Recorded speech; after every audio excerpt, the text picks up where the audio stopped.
परम करुणामयी दिव्य जननी श्रीमा परम कारुणिक प्रभु श्री अरविंद पाद पद्म आम समस्त अशेष आंतरिक विनम्र कृतज्ञतार प्रणाम। समस्त आत्मार साथी मानू भाईपा मानू मोर प्रणाम। दुईटी पाणी सहित आज पाठचक्र को माँ पाद पद्म निवेदित करवा। सर्वप्रथमे होस्ट रत्नप्रभा को मोर आंतरिक धन्यवाद जे किछि मुहूर्त आमे मसटी जाक 2-1.5 घंटा धरी आमे समस्ते एकाठी बसी मांकर से कथा अमृत गुड़िक पान करुचे। एपरी लगुच मत लगुच जहा शुणुचे माँ को कथा कहूचे, माँ को कथा शुणुचे।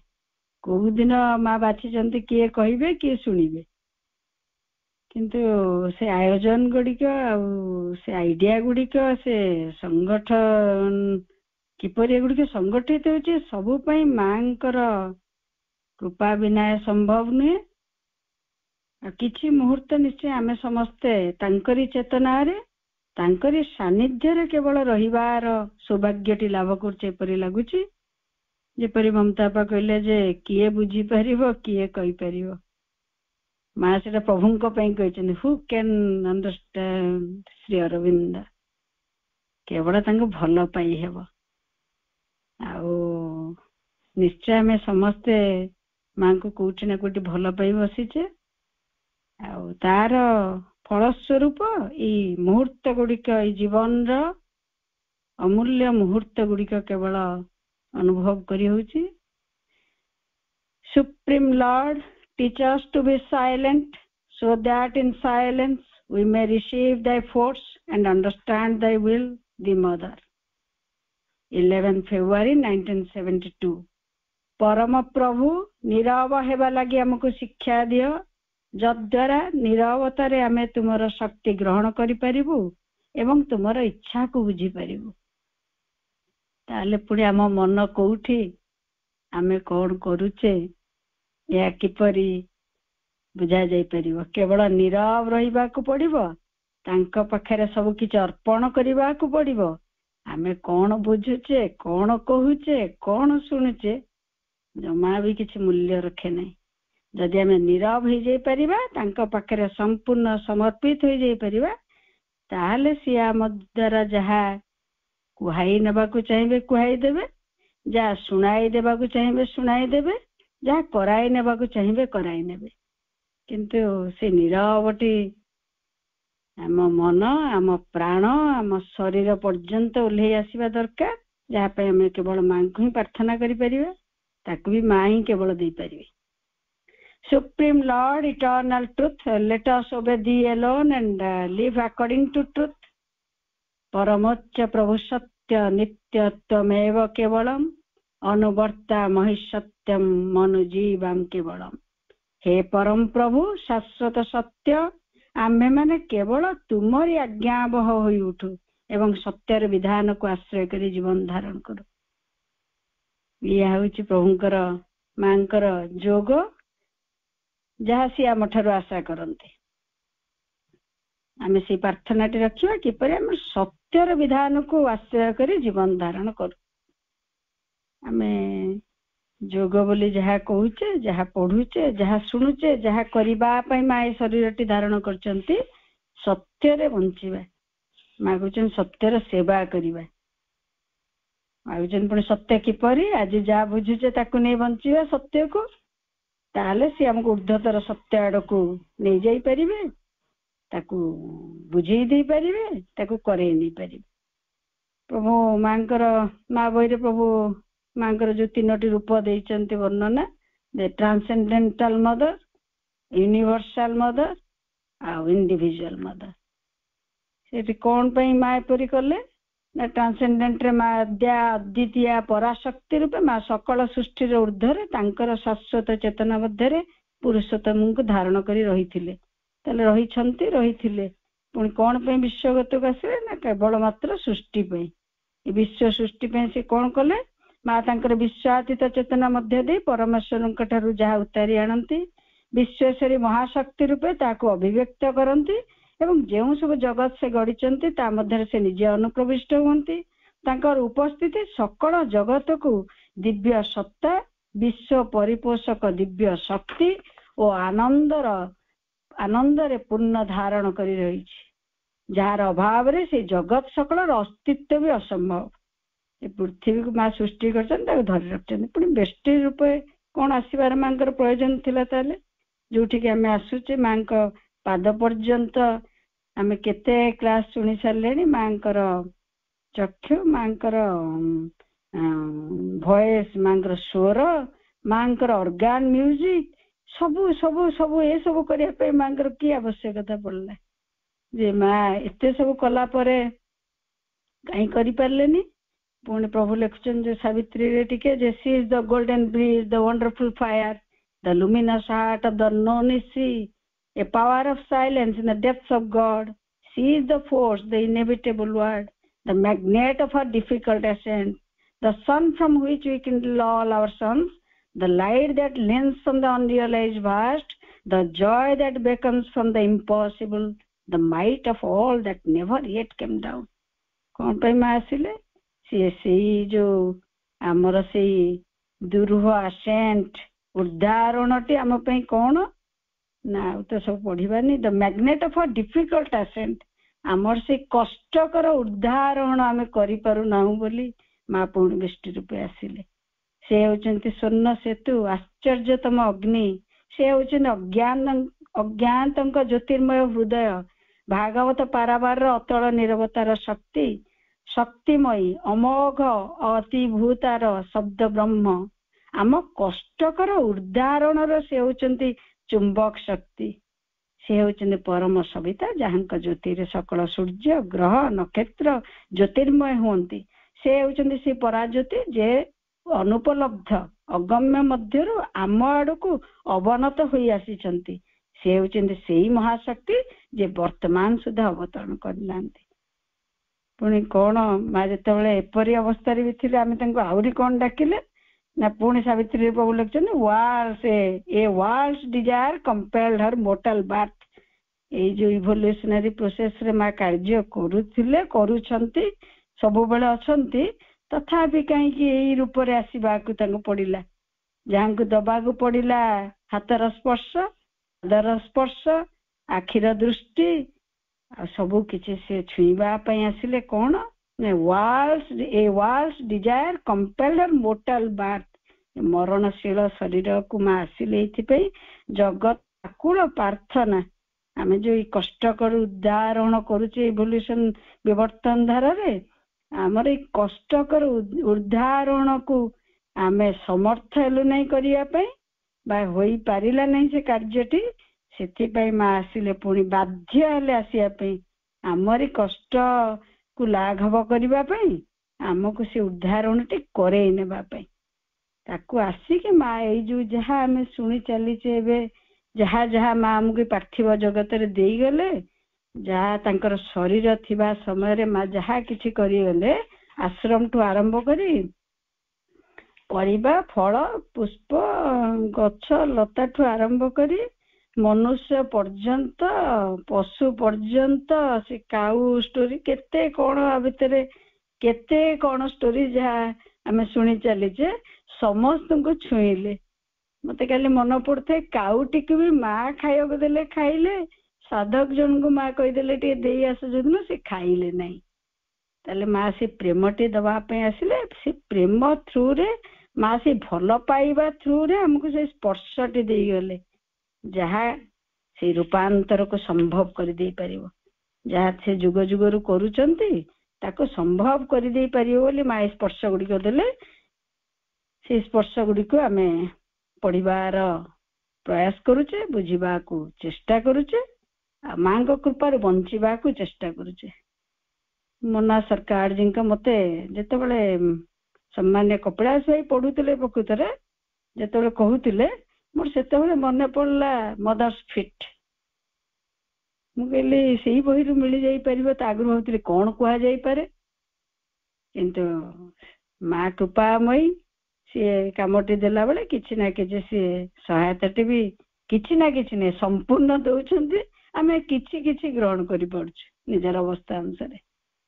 ମୁନା ସରକାରଜୀଙ୍କ ମାଙ୍କର ଶ୍ରୀଚରଣ ମଦର୍ସ ଫିଟ୍ ଆମେ ତାକୁ କେତେ ରୂପରେ ବର୍ଣ୍ଣନା କରୁଛେ। ପ୍ରଭୁ ସାବିତ୍ରୀରେ କେତେ ରୂପରେ ବର୍ଣ୍ଣନା କରୁଛନ୍ତି। ଆମେ ତାଙ୍କୁ ପଦ୍ମପାଦ କହୁଛେ, ପ୍ରଭୁ ମୁନ୍ ଗୋଲ୍ଡ ଫିଟ୍ କହୁଛନ୍ତି, ରୂପା ସ୍ୱର୍ଣ୍ଣ ରୂପାମୟୀ ସ୍ୱର୍ଣ୍ଣ ଚାନ୍ଦମୟୀ ପାଦ ସେପରି ବର୍ଣ୍ଣନା ବି ହେଇଛି।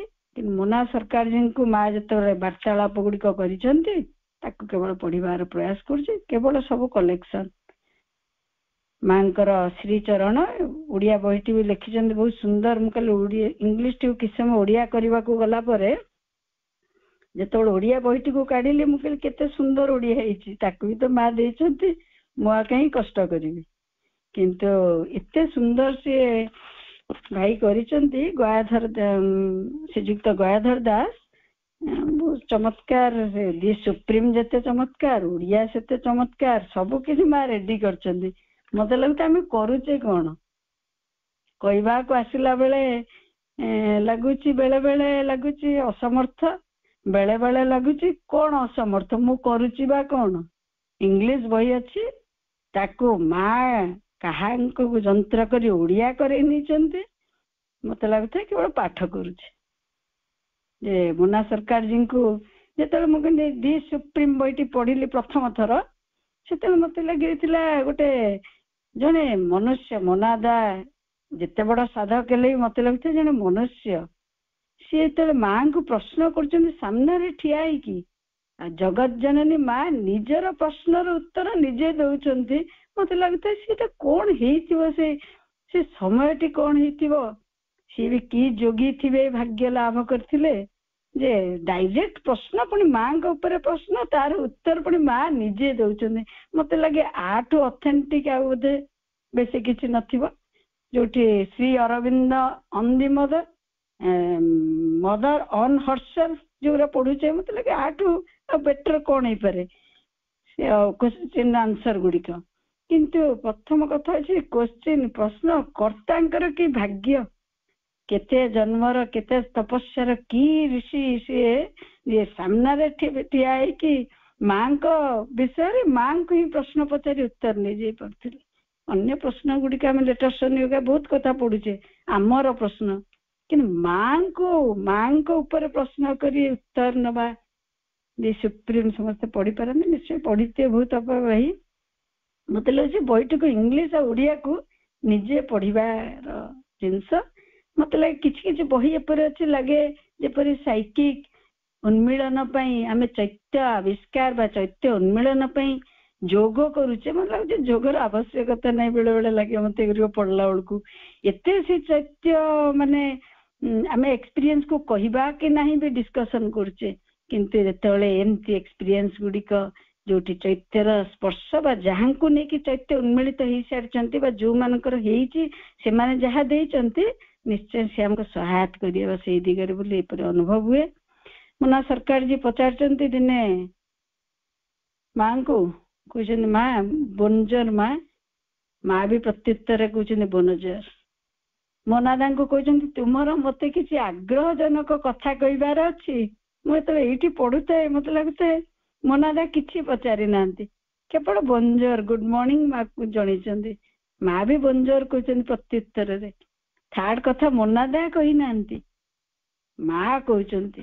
ମା କହୁଛନ୍ତି ତମର ମତେ କିଛି ଆଗ୍ରହଜନକ, ଇଣ୍ଟରେଷ୍ଟିଂ, ଓଡିଆଟା ଇଂଲିଶରେ ଲେଖା ହେଇଛି, ଆଗ୍ରହଜନକ କଥା କିଛି କହିବାର ଅଛି କି।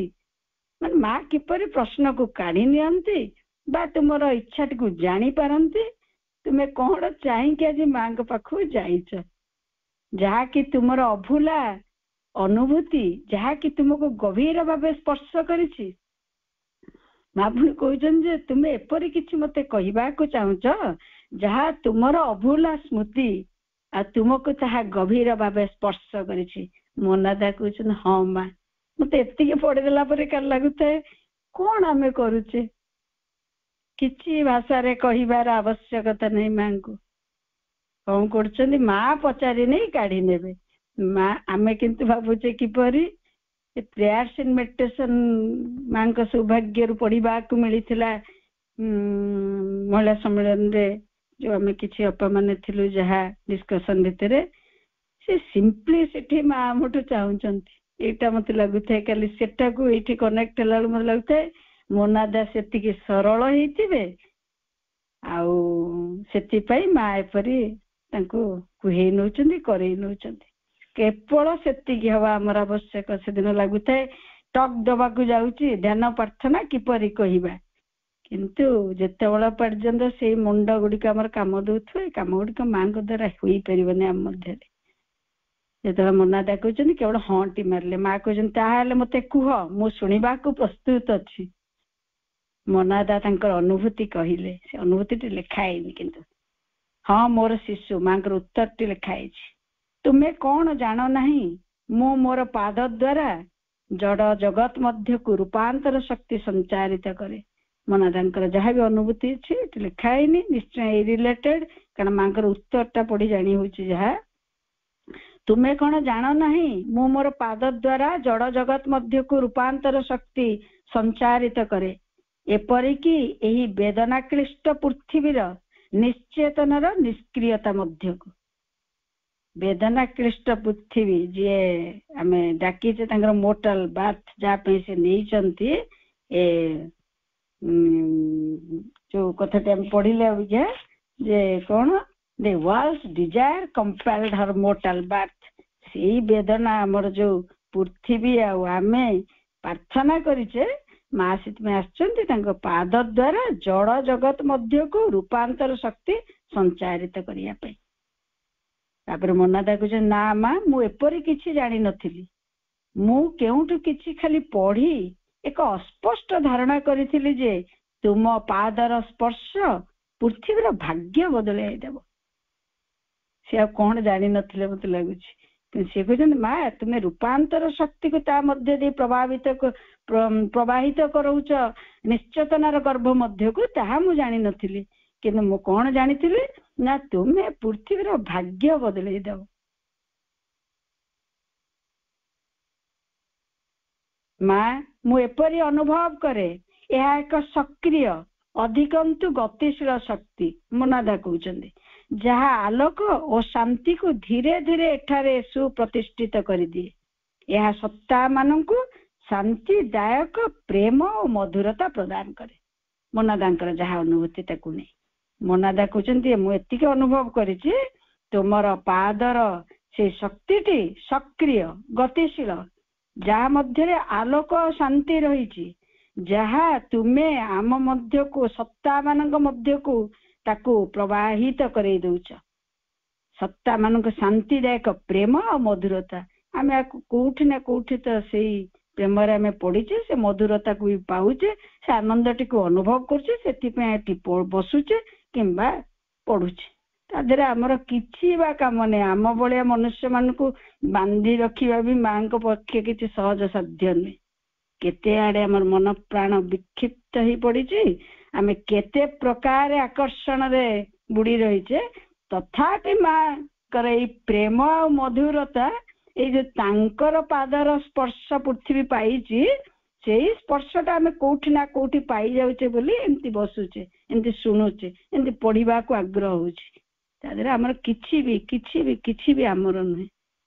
ମା କହୁଛନ୍ତି ହଁ ମୋର ଶିଶୁ ଏହା ଏକ ସକ୍ରିୟ ଏବଂ ଗତିଶୀଳ, କାରଣ ଏହା ରୂପାନ୍ତରକାରିଣୀ ଶକ୍ତି। ଏହା ମଧ୍ୟରେ ଥିବା ଆଲୋକ ଜଡର ନିଶ୍ଚେତନା ମଧ୍ୟରେ ପ୍ରବେଶ କରି ତାକୁ ଆଲୋକିତ କରେ ଏବଂ ଏହାର ଶକ୍ତି ଜଡତାକୁ ଭାଙ୍ଗି ଚେତନଶୀଳ ହେବାକୁ ପ୍ରୋତ୍ସାହିତ କରେ। କଣ ସେ କରୁଛନ୍ତି ତାହେଲେ କଣ କଲେ ସିଏ ନା ମା ଆନ୍ସର ଦଉଛନ୍ତି, ମୋନାଦାଙ୍କ ଉତ୍ତରଟି କଣ ଦଉଛନ୍ତି ନା ଏହା ମଧ୍ୟରେ ମାନେ ମାଙ୍କ ପାଦ ଦ୍ୱାରା ଯୋଉ ରୂପାନ୍ତରକାରିଣୀ ସକ୍ରିୟ ଗତିଶୀଳ ଶକ୍ତି ଯିଏ ପ୍ରବାହିତ ହଉଛନ୍ତି, ତା ମଧ୍ୟ ଦେଇ ସିଏ ଆଲୋକକୁ କୋଉଠିକି ନଉଛନ୍ତି, ନିଶ୍ଚେତନାର ଗର୍ଭ ମଧ୍ୟରେ ପ୍ରବେଶ କରୁଛନ୍ତି, ତାପରେ ତାକୁ ଆଲୋକିତ କରେ ଏବଂ ଏହାର ଶକ୍ତି ଜଡତାକୁ ଭାଙ୍ଗି ଚେତନଶୀଳ ହେବା ପାଇଁ ପ୍ରୋତ୍ସାହିତ କରେ। ଏଇ ଆମରି ଅବସ୍ଥା। ଆମେ କାହିଁ ଏତେ ପ୍ରୋତ୍ସାହିତ ଅନୁଭବ କରୁଛେ, ସେଇ ମାଙ୍କର ପାଦର ସ୍ପର୍ଶରେ ପୃଥିବୀ ଯାହା ପାଇଛି ତା ମଧ୍ୟରୁ କିଛି କିଛି ଆମେ ବି ପାଇଯାଉଛେ ଏବଂ ତାକୁ ସଚେତନ କରିବାରେ ଆନନ୍ଦ ପ୍ରଦାନ କରେ। ପୁଣି ଆନନ୍ଦ ପ୍ରଦାନ କରୁଛି। ସଚେତନ ହେଲା ବେଳକୁ ଆମେ ଆନନ୍ଦିତ ହଉଛେ। ଏଇଟା ହଉଛି ଆମେ ଯେତେ ସମୟ ମାଙ୍କ ସାଙ୍ଗରେ ରହିବାର ଚେଷ୍ଟା କରୁଛେ, ଆମେ ବହୁତ ସମୟରେ କହୁଛେ ଆମେ ସାବିତ୍ରୀ ବୁଝିପାରୁନୁ କାହିଁ ଆନନ୍ଦ ଲାଗୁଛି। ଆମ ଭିତରେ ଅପଭାଇ ଡିସ୍କସନ ବି କରୁଛେ, କିନ୍ତୁ କଣ ସେ ଆନନ୍ଦଟି ତାଙ୍କର ସେ ରୂପାନ୍ତର କାରିଣୀ ମହାଶକ୍ତିଙ୍କର। କୋଉ ଟକ୍ ରେ ଏବେ ଶୁଣୁଥିଲି କଣ ସେ କେତେ ସୁନ୍ଦର କହି ଗଲେ ଯେ ଅତି ମାନସ ଲାଷ୍ଟ କହିଲେ ମା ହଉଛନ୍ତି ତାହାର ମୂର୍ତ୍ତିମନ୍ତ ପ୍ରତୀକ। ମା ହଉଛନ୍ତି ସେ ଅତି ମାନସ ଯେତେ ପାଠ ପଢୁଛେ ମା ଏଇ ଗୋଟିଏ ଶରୀର ଗୋଟିଏ ମାଙ୍କୁ ଦେଖିଦେଲେ ବା ମା ଯିଏ ଆମେ ଯାହାଙ୍କୁ ମା ବୋଲି ଜାଣିଛେ ସେଇ ହଉଛନ୍ତି ଜଡ ଜଗତରେ ଅତି ମାନସର ମୂର୍ତ୍ତିମନ୍ତ ରୂପ। ଦେନ୍ ସାବିତ୍ରୀ ପ୍ରଭୁ ଲେଖୁଛନ୍ତି କଣ ସେ ଜିନିଷଟିକୁ, ଯୋଉ ମାଙ୍କର ରୂପାନ୍ତର କାରିଣୀ ମହାଶକ୍ତି ପ୍ରବାହିତ ହଉଛନ୍ତି ଜଡ ମଧ୍ୟରେ, ତାକୁ ଆଲୋକିତ କରୁଛନ୍ତି, ତାକୁ ଚେତନଶୀଳ କରିବା ପାଇଁ ପ୍ରୋତ୍ସାହିତ କରୁଛନ୍ତି, ଆଗ୍ରହଟି ସୃଷ୍ଟି କରୁଛନ୍ତି। ସେଇ ଆଗ୍ରହ ଜଡରୁ ଆରମ୍ଭ ହେଇକି ଆମ ଆଗ୍ରହରେ ପରିଣତ ହେଇଛି। କିନ୍ତୁ ସାବିତ୍ରୀ ସେ ଜଡର ଆଗ୍ରହକୁ ପ୍ରଭୁ କିପରି ବର୍ଣ୍ଣନା କରୁଛନ୍ତି? Then something in the inscrutable darkness stirred a nameless movement, an unthought idea, insistent, dissatisfied, without an aim, something that wished but knew not how to be, teased the inconscient to wake ignorance. ଏଇପରି ସାବିତ୍ରୀ ବର୍ଣ୍ଣନା। ତାପରେ କଣ କରୁଛନ୍ତି ସିଏ? ଅଭେଦ୍ୟ ରାତିର ଅନ୍ଧକାର ମଧ୍ୟରେ ଏକ ଲକ୍ଷ୍ୟହୀନ ହଟକାରୀ ଏବଂ ଅତୃପ୍ତ ଅନାମିକା ଗତି ଅଚିନ୍ତ୍ୟ ଭାବନା ସ୍ପନ୍ଦିତ ହେଲା। କାହିଁ ହେଲା? କଲେ କିଏ? ସେ ତ ଜଡ ଏମିତି ପଡି ରହିଥିଲା, ସେ ସ୍ପନ୍ଦିତ ହେଲା କାହିଁ? ସେ ଲକ୍ଷ୍ୟହୀନ ହେଇଥିଲା, ହଟକାରୀ ମାନେ ଚେଞ୍ଜ ବି ହବାକୁ ଚାହୁଁନଥିଲା, କିନ୍ତୁ କିପରି ସ୍ପନ୍ଦିତ ହେଲା? ତାପରେ କୌଣସି କିଛି ହେବାକୁ ଚାହିଁ ବସିଲା। ସିଏ ଜଡରୁ ଆସିଲା କାହିଁକି? ସେ ସ୍ପନ୍ଦନ ଆସିଲା କୋଉଠି? ଯୋଉଠି ଶିଉଳି ହେଇକି ଗଛ ଯାଏ ପଳେଇଲା। ସେ ସ୍ପନ୍ଦନଟି କଣ ନା କିଛି ବି ତାକୁ ସ୍ପନ୍ଦିତ କଲା। ସେଇ ମାଙ୍କର ସ୍ପର୍ଶ କଲା ପରେ ସେ କଣ କଲେ ନା ସିଏ ହେବାକୁ ଚାହିଁଲା ଏବଂ କିପରି ହେବାକୁ ହେବ ତାହା ନ ଜାଣିପାରୁନି କଣ ହବାକୁ ପଡିବ, କିନ୍ତୁ ସମଥିଙ୍ଗ ଦ୍ୟାଟ୍ ୱିଜ୍ଡ, କିଛି ନା କିଛି ସେ ଚାହିଁ ବସିଲା। ସେ ଅଚେତନାକୁ ସେ ଜାଗ୍ରତ କଲେ। ମା କହୁଛନ୍ତି ଜଡ ପିଣ୍ଡ ତାର ଚିରକାଳ ପ୍ରଚଣ୍ଡ ଶକ୍ତି ଦେଇ ପୁରା ଦମରେ ନିଷ୍ଠୁରତାର ସହ ଯେଉଁ ଆଲୋକକୁ ବିରୋଧ କରି ଆସିଛି, ଶକ୍ତି ସେଇ ଘନ ତମିଶ୍ରାପୂର୍ଣ୍ଣ କଠୋର ଜଡପିଣ୍ଡ ମଧ୍ୟକୁ ପ୍ରବେଶ କରିବ। ମାଙ୍କର ଶକ୍ତି ଏ ରୂପାନ୍ତର କାରିଣୀ ମହାଶକ୍ତି ଯାହାଙ୍କର ପାଦ ସ୍ପର୍ଶର ବର୍ଣ୍ଣନା ଆମେ କରୁଛେ, ସେ କଣ କରିବେ ନା ସେଇ ଶକ୍ତି କଣ ହେବେ? ତମିଶ୍ରାପୂର୍ଣ୍ଣ କଠୋର ଜଡ ପିଣ୍ଡ ମଧ୍ୟକୁ ପ୍ରବେଶ କରିବ, ଯଦ୍ୱାରା ସେ ଆଲୋକ ଓ ଶକ୍ତିକୁ ଗ୍ରହଣ କରିବାକୁ ସମର୍ଥ ହେବ।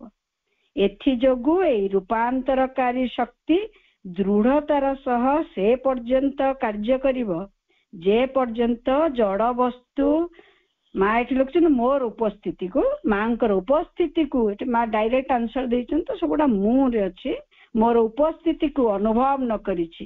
ଏଇ ଆଲୋକ ଜଡ ବସ୍ତୁର ଅନ୍ତରତମ ପ୍ରଦେଶକୁ ପ୍ରବେଶ ନ କରିବା ପର୍ଯ୍ୟନ୍ତ ମୁଁ ବଳ ପୂର୍ବକ ଚାପ ପକାଇ ଚାଲିବି। ମା ଏଠି ନିଜେ ଆନ୍ସର ଦଉଛନ୍ତି, ସେଥିପାଇଁ ଏପରି ଲେଖା ହେଇଛି ଯେ କଣ ନା ଯେତେବେଳେ ପର୍ଯ୍ୟନ୍ତ ସିଏ ଗ୍ରହଣଶୀଳ ହବ ନାହିଁ, ମା ସେତେବେଳେ, କାରଣ ମା ରୂପାନ୍ତର କରିବେ ହିଁ କରିବେ, ଏଇଥିରୁ ଆମେ ବୁଝିଯିବା ଦରକାର। ବଳ ପୂର୍ବକ ଚାପ, ଯାହା ଅବିକା ଆମର ଅନୁଭୂତି, ଆମେ କିଛି ଜାଣିକି କରୁନା, ବଳ ପୂର୍ବକ ଚାପ ଆମ ଜୀବନ ମୁଖ୍ୟ ହେଇଛି। କୌଣସି ନା କୌଣସି, କାଲି ବାପାଙ୍କ ସାଙ୍ଗେ କଥା ଭିତରେ କଣ ହେଲା ନା କିଛି ସୁବିଧା, ଆପଣଙ୍କର ଏପରି ସୁବିଧା, ମୁଁ କହୁଛି ଆପଣଙ୍କର ଏପରି ସୁବିଧା, କିନ୍ତୁ ଆମେ ଆର ପାଠକୁ ଯିବା, ଆପଣଙ୍କର ଏଇପରି ଅସୁବିଧା ଆଉ ମୋର ଏଇପରି ଅସୁବିଧା। କୋଉଠି ବି ଆମେ ଏକା ରୂପରେ ଠିଆ ହେଇନି କେହି ବି। ଏବେ ଯେତେ ଜଣ ଭାଇ ବାପା ବସିଛେ ସମସ୍ତଙ୍କ ସୁବିଧା ଗୁଡିକ ଭିନ୍ନ, ସମସ୍ତଙ୍କ ଅସୁବିଧା ଗୁଡିକ ବି ଭିନ୍ନ। ଅସୁବିଧା ମାନେ ଆମକୁ ଅତିକ୍ରମ କରିବାକୁ ପଡିବ, ଯାହାକୁ ରୂପାନ୍ତର ହେବାର ପ୍ରୟୋଜନ ଅଛି ସେଠି ମା କିପରି କାର୍ଯ୍ୟ କରିବେ ଆମ ବୁଦ୍ଧିର ବହୁ ଊର୍ଦ୍ଧ୍ୱରେ। କିନ୍ତୁ ମୋର ସୁବିଧାଟି ଯେପରି ଆପଣଙ୍କ ସାଙ୍ଗେ ମିଳୁନାହିଁ ମୋର ଅସୁବିଧା ବି ଆପଣଙ୍କ ସାଙ୍ଗେ ମିଳିବ ହିଁ ନାହିଁ। ମୋ ଅସୁବିଧା ଯାହା ଅତିକ୍ରମ କରିବା ମୋ ପାଇଁ ଦରକାର ତାହା ମୋ ପାଇଁ ମା ଦେବେ, ଯାହା ଆପଣଙ୍କ ପାଇଁ ଦରକାର ଆପଣଙ୍କ ପାଇଁ ଦେବେ। ସେଇଠି ହଉଛନ୍ତି ବଳପୂର୍ବକ ଚାପ। କିନ୍ତୁ ସେ କଣ କରୁଛନ୍ତି ବଳପୂର୍ବକ ଚାପ ଦେଇ?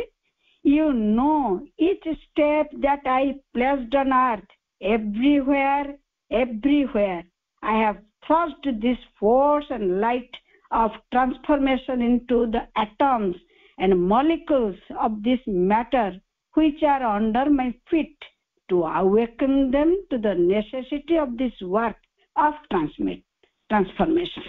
ମା କଣ କରୁଛନ୍ତି? ମା କହୁଛନ୍ତି ତୁମେ ଜାଣ ମୋର ପ୍ରତ୍ୟେକ ପଦକ୍ଷେପ ଯାହା ମୁଁ ଏଇ ଧରିତ୍ରୀ ଉପରେ ରଖିଛି ସବୁଠି ମୁଁ ଏଇ ରୂପାନ୍ତରକାରୀ ଶକ୍ତି ଓ ଆଲୋକକୁ ମୋ ପାଦ ତଳେ ଥିବା ଜଡ଼ ମାଟିର ଅଣୁ ପରମାଣୁ ଭିତରକୁ ବଳପୂର୍ବକ ପ୍ରବେଶ କରାଇଛି, ଯଦ୍ୱାରା ସେମାନେ ରୂପାନ୍ତର କାର୍ଯ୍ୟର ଏଇ ଆବଶ୍ୟକତା ପ୍ରତି ସଜାଗ ହୋଇପାରିବେ। ସବୁ କିଛି ମାଙ୍କର କାର୍ଯ୍ୟ ବଳପୂର୍ବକ ପ୍ରବେଶ କରାଇଛି, ଯଦ୍ୱାରା ସେମାନେ ରୂପାନ୍ତର କାର୍ଯ୍ୟର ଏହି ଆବଶ୍ୟକତା ପ୍ରତି ସଜାଗ ହୋଇପାରିବେ। ପ୍ରତିଟି ପାଦ ଯାହା ମୁଁ ଜାଣି ଶୁଣି ଏଇ ଧରିତ୍ରୀ ଉପରେ ରଖିଛି ତାହା ନିଶ୍ଚେତନାର ନିଷ୍କ୍ରିୟତା ମଧ୍ୟରେ ଅବଶ ହୋଇ ପଡ଼ିଥିବା ଜଡ଼ର ନିଶ୍ଚେତନା ମଧ୍ୟରେ ସ୍ପନ୍ଦନ ସୃଷ୍ଟି କରିଛି। କିନ୍ତୁ ଆଶ୍ଚର୍ଯ୍ୟର କଥା, ସାମାନ୍ୟ ମାତ୍ର ସ୍ପର୍ଶରେ ସେମାନେ ଖୁସିରେ ଜାଗି ଉଠିଛନ୍ତି ବିପୁଳ ଉତ୍ସୁକତାର ସହିତ ରୂପାନ୍ତରର ଏହି ପ୍ରୟାସରେ ସହଯୋଗ ପାଇଁ। ଆଉ ତାହେଲେ କଣ ବାକି ଅଛି? ଆମେ କି ଆନନ୍ଦ ଅନୁଭବ କରୁଛେ ପାଠଚକ୍ର କରିକି? ଆମେ କି ଆନନ୍ଦ ଅନୁଭବ କରୁଛେ ମାଙ୍କୁ ପଢିକି? ଆମେ କି ଆନନ୍ଦ ବୋଲି କହୁଛେ, କିନ୍ତୁ କିଏ ଆନନ୍ଦିତ ହେଇଛି ନା ଜଡ ଜଗତ ଆନନ୍ଦିତ ହେଇଛି।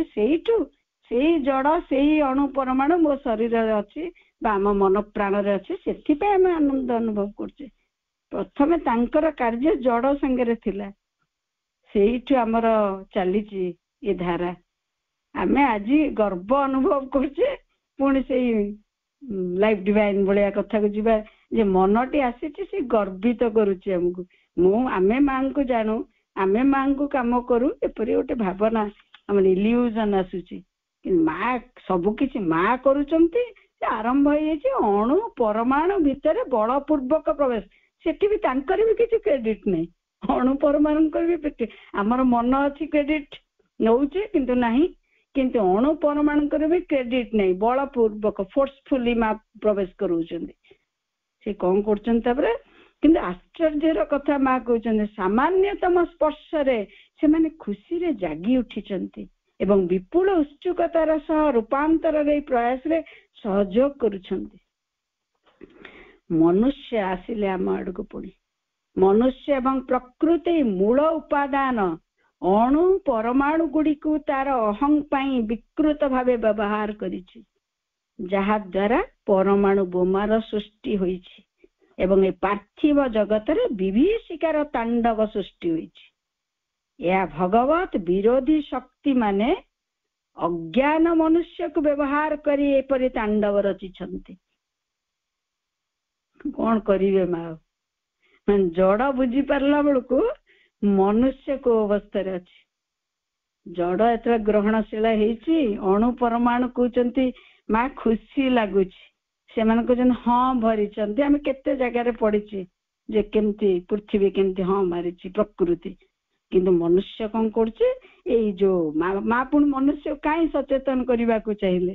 କାରଣ ମନୁଷ୍ୟର ଅହଂ ମଧ୍ୟ ଦେଇ ଏ ବିକୃତ ମନୁଷ୍ୟ ମଧ୍ୟ ଦେଇ ସେ ଅଜ୍ଞାନ ଶକ୍ତି ମାନେ ବା ସେ ଅନ୍ଧକାର ଶକ୍ତି ମାନେ କାର୍ଯ୍ୟ କରି ନେଉଛନ୍ତି। ବିରୋଧୀ ଶକ୍ତି ମାନେ ଭଗବତ ବିରୋଧୀ ଶକ୍ତି କୋଉମାନଙ୍କୁ ଯନ୍ତ୍ର କରୁଛନ୍ତି? ଅଜ୍ଞାନ ମନୁଷ୍ୟକୁ।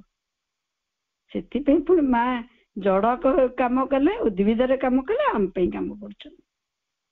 आमे अज्ञान मनुष्य जी जड़ को व्यवहार करुचे ताकू विकृत करके परमाणु बोमा पर्यंत भितर केते जड़र विकृति रही हाईएस्ट कहते तांडव रचुची कौन ना परमाणु बोमा। या द्वारा पृथ्वी एवं पार्थिव जगत भयर कंपित हो उठी एवं अणु परमाणु माने मोर माने मांकर हस्तक्षेप प्रार्थना करिसंती सेठु काम आरंभ होइछि। आमे मां को डाकिने मनुष्य उल्टा तांको एमिति काम करिছে सेमाने डाकिছে आगे प्रकृति डाकिଛି मां को रक्षा कर मते। एक मुष्टिमेय लोकंक द्वारा मानव जातिर भाग्य नियंत्रित होउछि। सेमाने तांकर अहं जनित ख्याल द्वारा परिचालित होंते एवं साधारण लोक माने ओ विचारा धरित्री दुख पाए। किछि लोक जो माने आमे बुझी पारुथबा परमाणु बोमा केते जण मिसी बाहर करथिबे आ केते जण ताकू अप्लाई करिया पई भाबिथिबे जाकि प्रथम द्वितीय विश्व युद्ध परि घटना गुडी के भी घटी जाइछि। किने से माने कोन करछने ना अहं जनित ख्याल द्वारा परिचालित होंती।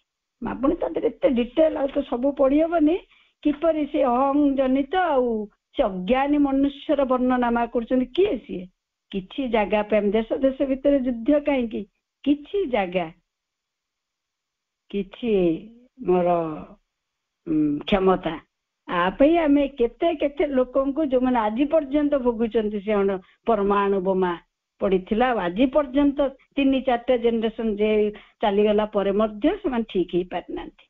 मनुष्य आमे सेही मनुष्य किंतु ता भीतर आमे जणे जे कोन करूचे नै मनुष्य जेतबेले बुद्धि तार आसुची किंतु सी राक्षसर बुद्धि जो मासी कहते कौन ना से माँ आसुच्च जोग आमको शिखेवा को मनीष को आसिले यही रूप रे आसिले ये सब आमरी बेसी आसिले।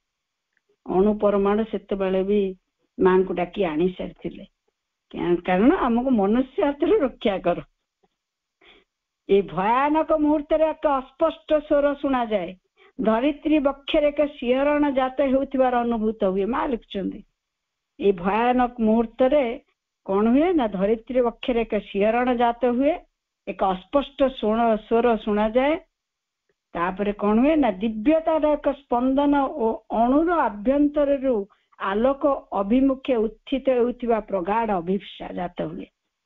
सेतबेले एपरी कष्ट पाए से मां को डाके मते रक्षा कर आ सेतबेले तार गोटे कौन हुए ना सेठी आरंभ हो जाए कामठी आउ एपरी नुहे जड़ भी कहूँ मु आउपरी रही नहीं जाकू मत अणु को नहीं कि परमाणु को नहीं परमाणु बोमा पर्यंत मनुष्य चली जाउछि।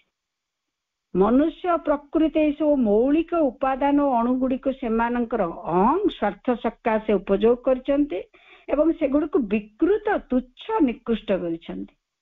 अणु भितर लुकायित थिबा भयानक शक्ति को तुम्हें भल भाव जानिछ एवं मनुष्य निजर शत्रु को विनाश करने सकाशे जड़े अन्य को विनाश करने सकाशे या सीमातीत भाव बढ़ाई चली से चिंता करी नहीं जे या द्वारा केते ध्वंस केते अस्थिरता सृष्टि होईछि जहाँ पार्थिव वातावरण रे कौनसी नियंत्रण बिना सीमातीत भाव बढ़ी चली यहीपरि चालू चालू से कौट पहुंचे ना से सर्वग्रासी शक्तिर भयंकरता आगे धरित्री और पार्थिव वातावरण भयर थरी उठुछि। मनुष्य एपरी अवस्था अच्छी जहाँ कर्म करुछि जहाँ प्रकृति को लेकिन जहाँ विकृत करुछि मनुष्य तार ज्ञान द्वारा सेठी से पार्थिव वातावरण धरित्री भयर कंपित होउछन्ति। से माने दुस्सह जंत्रणार सह मने पकांती से मुहूर्त को जेतेबेले से माने अनिच्छा सत्वे भी से शक्तिर जहाँ अणुर गुणधर्म मध्य निहित थिला गुप्त रहस्य को उद्घाटन करने सकाशे निर्दय भावे बाध्य होइतिले। से अणु मध्य उद्भूत होउतिला अतुलनीय महाविनाशर सांघातिक भयावहता सेठारे स्वचक्षुरे प्रत्यक्ष करुथिले। अणु परमाणु को कथा कहउचंदी एपरि जाउ जाउ मा आपण कोन कहबे यही लोक माने कोन करंती से को लोक माने ए कामटा करचंती पुणी माँ लिखुचंती कौन ना जो यही लोक माने शांति प्रतिष्ठा ना रे धर्म ना रे राष्ट्र अखंडता ना रे भातृत्वर नाम रे ଦାରିଦ୍ର୍ୟ ବ୍ୟାଧିର ଦୂରୀକରଣ ନାମରେ, ରାଷ୍ଟ୍ରକୁ ସହାୟତା କରିବା ନାମରେ ଏଇପରି ଘଟଣା ଗୁଡିକ କରୁଛନ୍ତି। ସେମାନେ ରାଷ୍ଟ୍ରକୁ ରକ୍ଷା କରିବୁ କହିକି ଆଉ ଗୋଟେ ରାଷ୍ଟ୍ରରେ ବୋମାଟିଏ ପକେଇ ଦେଉଛନ୍ତି। ଏଇପରି ଆମର ମନୁଷ୍ୟର ଅବସ୍ଥା। ସେମାନଙ୍କର ଉଦ୍ଦେଶ୍ୟ କଣ ତାହା ମୁଁ ବୁଝିପାରୁନାହିଁ। ମତେ ଏଇଟା ପଢୁଥିଲି ବୋଲେ ମା ତ ବୁଝିପାରୁନାହାନ୍ତି। ମାନେ ମନୁଷ୍ୟକୁ ସୃଷ୍ଟି କଲା ପରେ ମା ନିଜେ ଆଉ କିଛି ବୁଝିପାରୁନାହାନ୍ତି। ଲେଖୁଛନ୍ତି ମା ଏଠି, ମୁଁ କିଛି ବୁଝିପାରୁନାହିଁ ସେମାନଙ୍କର ଉଦ୍ଦେଶ୍ୟ। ମାନେ ମନୁଷ୍ୟ ମା ସୃଷ୍ଟି କରିଛନ୍ତି ମନୁଷ୍ୟକୁ, ମନୁଷ୍ୟର କର୍ମ ଦେଖି ମା କହୁଛନ୍ତି ମୁଁ ବୁଝିପାରୁନି ତାଙ୍କର ଉଦ୍ଦେଶ୍ୟ କଣ। ଅନ୍ୟମାନଙ୍କ ପ୍ରତି ସେମାନଙ୍କର ଆଦର ନଥାଏ, ନିଜେ କହିଥିବା କଥା ପ୍ରତି ସମ୍ମାନ ନଥାଏ ଏବଂ ଦେଇଥିବା ପ୍ରତିଶ୍ରୁତି ଗୁଡିକ ଅତୀତ ଗର୍ଭରେ ଲୀନ ହୋଇଯାଇଥାଏ। ଯାହାର ମନକୁ ଯାହା ମନକୁ ଆସିଲା ସେମାନେ ତାକୁ ସେଇ ଖିଆଲ ଗୁଡିକୁ କେବଳ ନେଇ ଚାଲନ୍ତି। ସାଧାରଣ ଲୋକମାନେ ଏବଂ ବିଚାରା ଧରିତ୍ରୀ ଦୁଃଖ ପାଏ। ବଡ ବଡ କିଏ କରୁଛନ୍ତି, ରାଷ୍ଟ୍ର ମେନ୍ ଲୋକଟି ଯୁଦ୍ଧ ଘୋଷଣା କରିଦବ, କିନ୍ତୁ ସେ ସାଧାରଣ ଲୋକଟା ସେଠି କଣ କରିବ। ସାଧାରଣ ଲୋକ ବିଚାରା ଧରିତ୍ରୀ ଦୁଃଖ ପାଏ, ଅସହ୍ୟ ଯନ୍ତ୍ରଣା ଭୋଗ କରେ, ବିରୋଧାଭାସର ଛିନ୍ନ ଭିନ୍ନ ହୁଅନ୍ତି, ସକଳ ପରିଣାମକୁ ସହ୍ୟ କରନ୍ତି ଏବଂ ଅଭିଯୋଗ କରନ୍ତି, କିନ୍ତୁ ତାର କୌଣସି ଉତ୍ତର ମିଳେ ନା। ଲୋକମାନଙ୍କୁ ହତ୍ୟା କରାଯାଉଛି, ସେମାନେ ପରିସ୍ଥିତିର ଶିକାର ହେଉଛନ୍ତି ଯାହାର ପରିଣାମ କୌଣସି ପକ୍ଷ ପାଇଁ ହିତକର ହୋଇନାହିଁ। ଦୁଇ ପଟ ଯୁଦ୍ଧ ଲାଗିଲେ କାହାର ହିତ ହେଇଛି ସେତିକି ଟିକେ ମଣିଷ ବୁଝିପାରୁନି। ଏତେ କିନ୍ତୁ ମୁଣ୍ଡ କାମ ଦଉଛି। ଆମେ ସାଇଣ୍ଟିଷ୍ଟ, ସ୍ପେସକ୍ରାଫ୍ଟ ଆଉ ଯାହାବି ଅଣୁ ପରମାଣୁ ପର୍ଯ୍ୟନ୍ତ ଓହ୍ଲେଇ ପଡୁଛେ, ଏତିକି ବୁଝିପାରୁନେ ଯେ ମୋ ବର୍ଡର ଲାଇନ ର ଆରପଟେ ବି ସେ ମଣିଷ। ଆମେ ବି ବୁଝିପାରୁନେ, ଆମେ ତ ସାମ୍ନା ମଣିଷଟାକୁ ମଣିଷ ବୋଲି ବୁଝିପାରୁନେ। କେତେ ବିକୃତି ତା ଭିତରେ ଆମେ ଦେଖି ପକଉଛେ, କେତେ କଣ ସବୁ ଦେଖୁଛେ।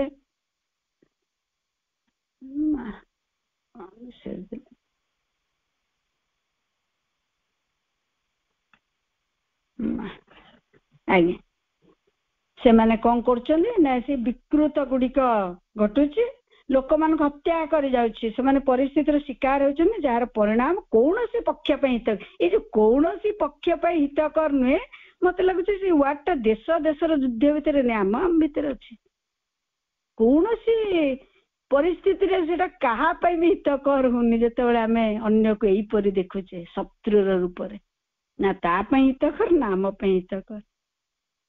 ତାପରେ ସେମାନେ ଦୁର୍ଭିକ୍ଷ ମହାମାରୀ ଶିକାର ହେଉଛନ୍ତି, ଯୁଦ୍ଧ କରୁଛେ, ତାପରେ ଦୁର୍ଭିକ୍ଷ ଆସୁଛି, ମହାମାରୀ ପଡୁଛି, ସବୁ ଆମେ ଚାଲିଛେ। ଯେଉଁ କ୍ଷୁଦ୍ର ସତ୍ତା ଗୁଡିକ ପୃଥିବୀରେ ଶାନ୍ତି, ପ୍ରୀତି ଓ ସଂହତି ପ୍ରତିଷ୍ଠା କରିବା ସକାଶେ କାର୍ଯ୍ୟ କରନ୍ତି, ସେମାନେ ଏପରି ଶତ୍ରୁତା ଯୋଗୁଁ ଭୟରେ ପଳାୟନ କରନ୍ତି। ଯଦି ବା କିଏ ଚେଷ୍ଟା କରେ ବା ଯାହା ମନରେ ଟିକେ ଆସେ, ସିଏ ଭାବେ ଏତେ ବଡ ଜାଗାରେ ମୁଁ କଣ କରିପାରିବି କହି ସିଏ ବି ଛାଡିକି ପଳଉଛି। ଯଦି ବା ତାର ହୃଦୟ ଭଲ, ତାର ସଦିଚ୍ଛା ଅଛି, ସେ ହଉଛି ଏଡେ ବଡ ଭିତରେ ମୁଁ କିଏ। କାରଣ ଏଇ ଭୟାନକ ମୁହୂର୍ତ୍ତରେ ଯେଉଁ ଦିବ୍ୟ ଶକ୍ତି ଜଗତକୁ ପରିଚାଳନା କରୁଥାଏ, ତାହା ଭଗବତ ବିରୋଧୀ ଶକ୍ତିଙ୍କର ଚାପ ପ୍ରୟୋଗ ଯୋଗୁଁ ଅପସରିଯାଏ। ଛୋଟିଆ ଛୋଟିଆ ଆମେ କେତେ ଶୁଣିଛେ, କେତେ ଅବତାର ମାନେ ଆସୁଛନ୍ତି, କିପରି ଦୁଃଖ ପାଇ ଚାଲି ଯାଇଛନ୍ତି, କିଛି ହୋଇପାରିନି। ମନୁଷ୍ୟ କେତେ ଶକ୍ତିଶାଳୀ। ଆମେ କେତେ ଲୋକଙ୍କୁ ପଥର ଫିଙ୍ଗି ମାରିଛେ, କେତେ ଲୋକଙ୍କୁ କଣ୍ଟା ଦେଇକି ଅବତାର ମାନଙ୍କୁ ଝୁଲେଇ ଦେଇଛେ। ମଣିଷ ଅବତାରଙ୍କଠୁ ବି ଶକ୍ତିଶାଳୀ। ସେଥିପାଇଁ ଅବତାର ମାନେ ଆସିକି ବି ଏମିତି ବିଶେଷ ଖ୍ରୀଷ୍ଟ ମଣିଷ କଣ ଦେଇଛି, କେତେ କେତେ କଥା। କିନ୍ତୁ ମା କଣ କହୁଛନ୍ତି, ସେଥିପାଇଁ ସବୁ କିଛି ହରାଇବା ପରି ନିରର୍ଥକ ମୂଲ୍ୟହୀନ ବୋଧ ହୁଏ। ଏ ଜୀବନର ମୂଲ୍ୟ କଣ ଅଛି ଯଦି ଏହା ଅପରିବର୍ତ୍ତନୀୟ ଶୂନ୍ୟତା ମଧ୍ୟରେ ବିଲୁପ୍ତ ହୋଇଯିବ? ମାଙ୍କର ପ୍ରଶ୍ନ।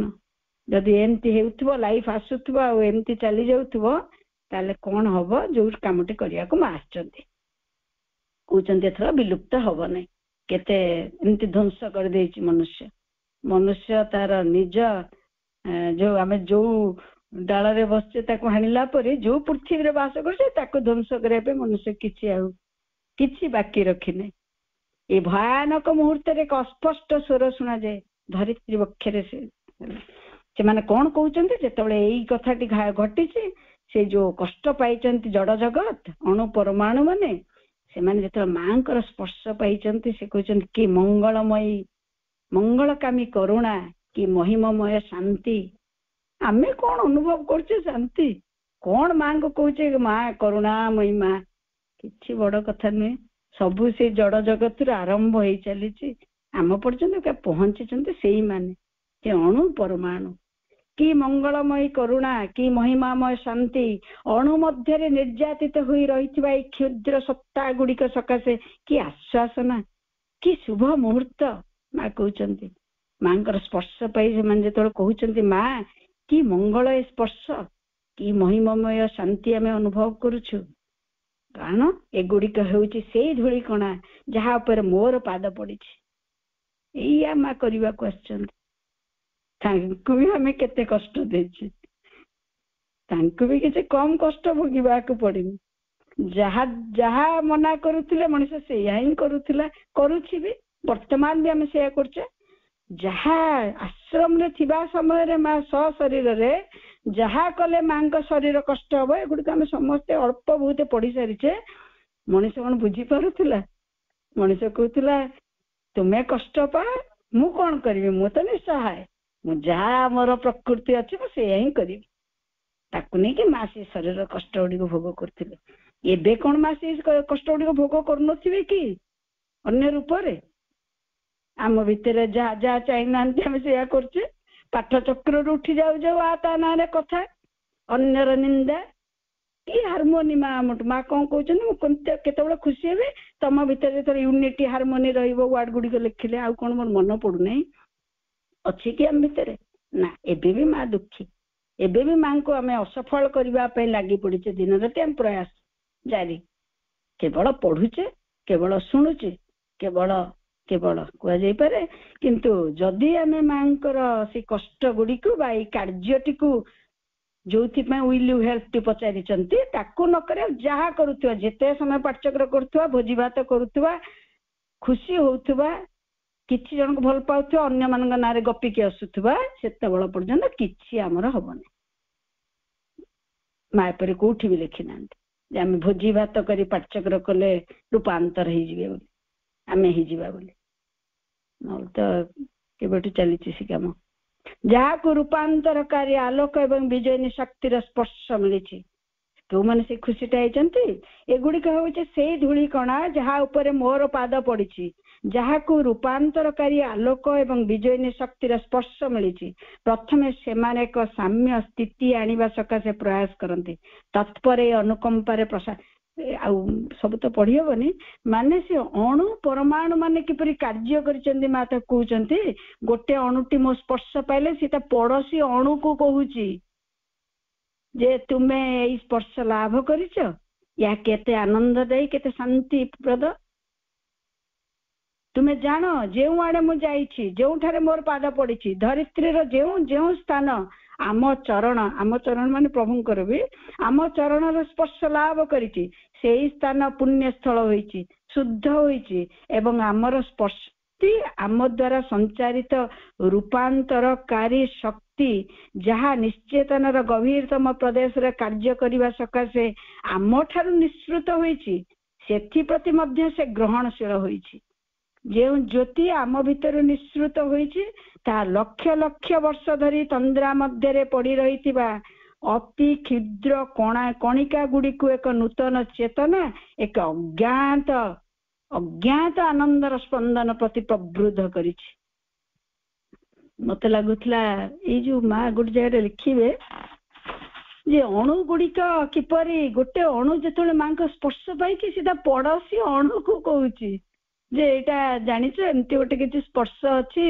आमे जो कष्ट जंत्रणा बम ब्लास्ट करचंती बा एटॉमिक बम करचंती आमे जो कष्टटा पाइछे सेटा तो कष्ट पार्टटा एबे जो स्पर्शटा मु पाइछि तुमे जानि परछ कि से स्पर्श तुमे लाभ करिछ से अणु को पचारुछि मार माँ को पड़ला लागुथे आमे की पाठचक्र करछे अणु तार पड़ोसी अणु को कहूथिला मु ए आनंद पाउछि स्पर्श पाउछि जहाँ पे आम कलेक्टिव पाठचक्र को आसुचे बोध हुए मत पढ़ला लगुला आम दे पड़े से स्पर्शटा मो माँ स्पर्श पाई आउ जन स्पर्श पाइबा को डाकी ना मु एनुअल डे करने करुच्ची अन्यठू केते भल करि पारिबी बोली करुच्ची अन्यठू केतेटा बेसी आइटम रांधी बोली करुच्ची निजर प्रश्न ଯିଏ ଭାବୁଥିବେ ମୁଁ ମାଙ୍କର ସେ ସ୍ପର୍ଶଟି ଅନ୍ୟକୁ ଦେବାକୁ ମୁଁ ଯାହା ପାଇଛି ଯୋଉ ଆନନ୍ଦଟି ଯେ ଅଣୁ ଦେଇ ପାରୁଛି, ମନୁଷ୍ୟ ଦଉଛି କି ନାହିଁ କିଏ ଦଉଥିବେ ସେଇମାନେ ଜାଣିଥିବେ, ଯେ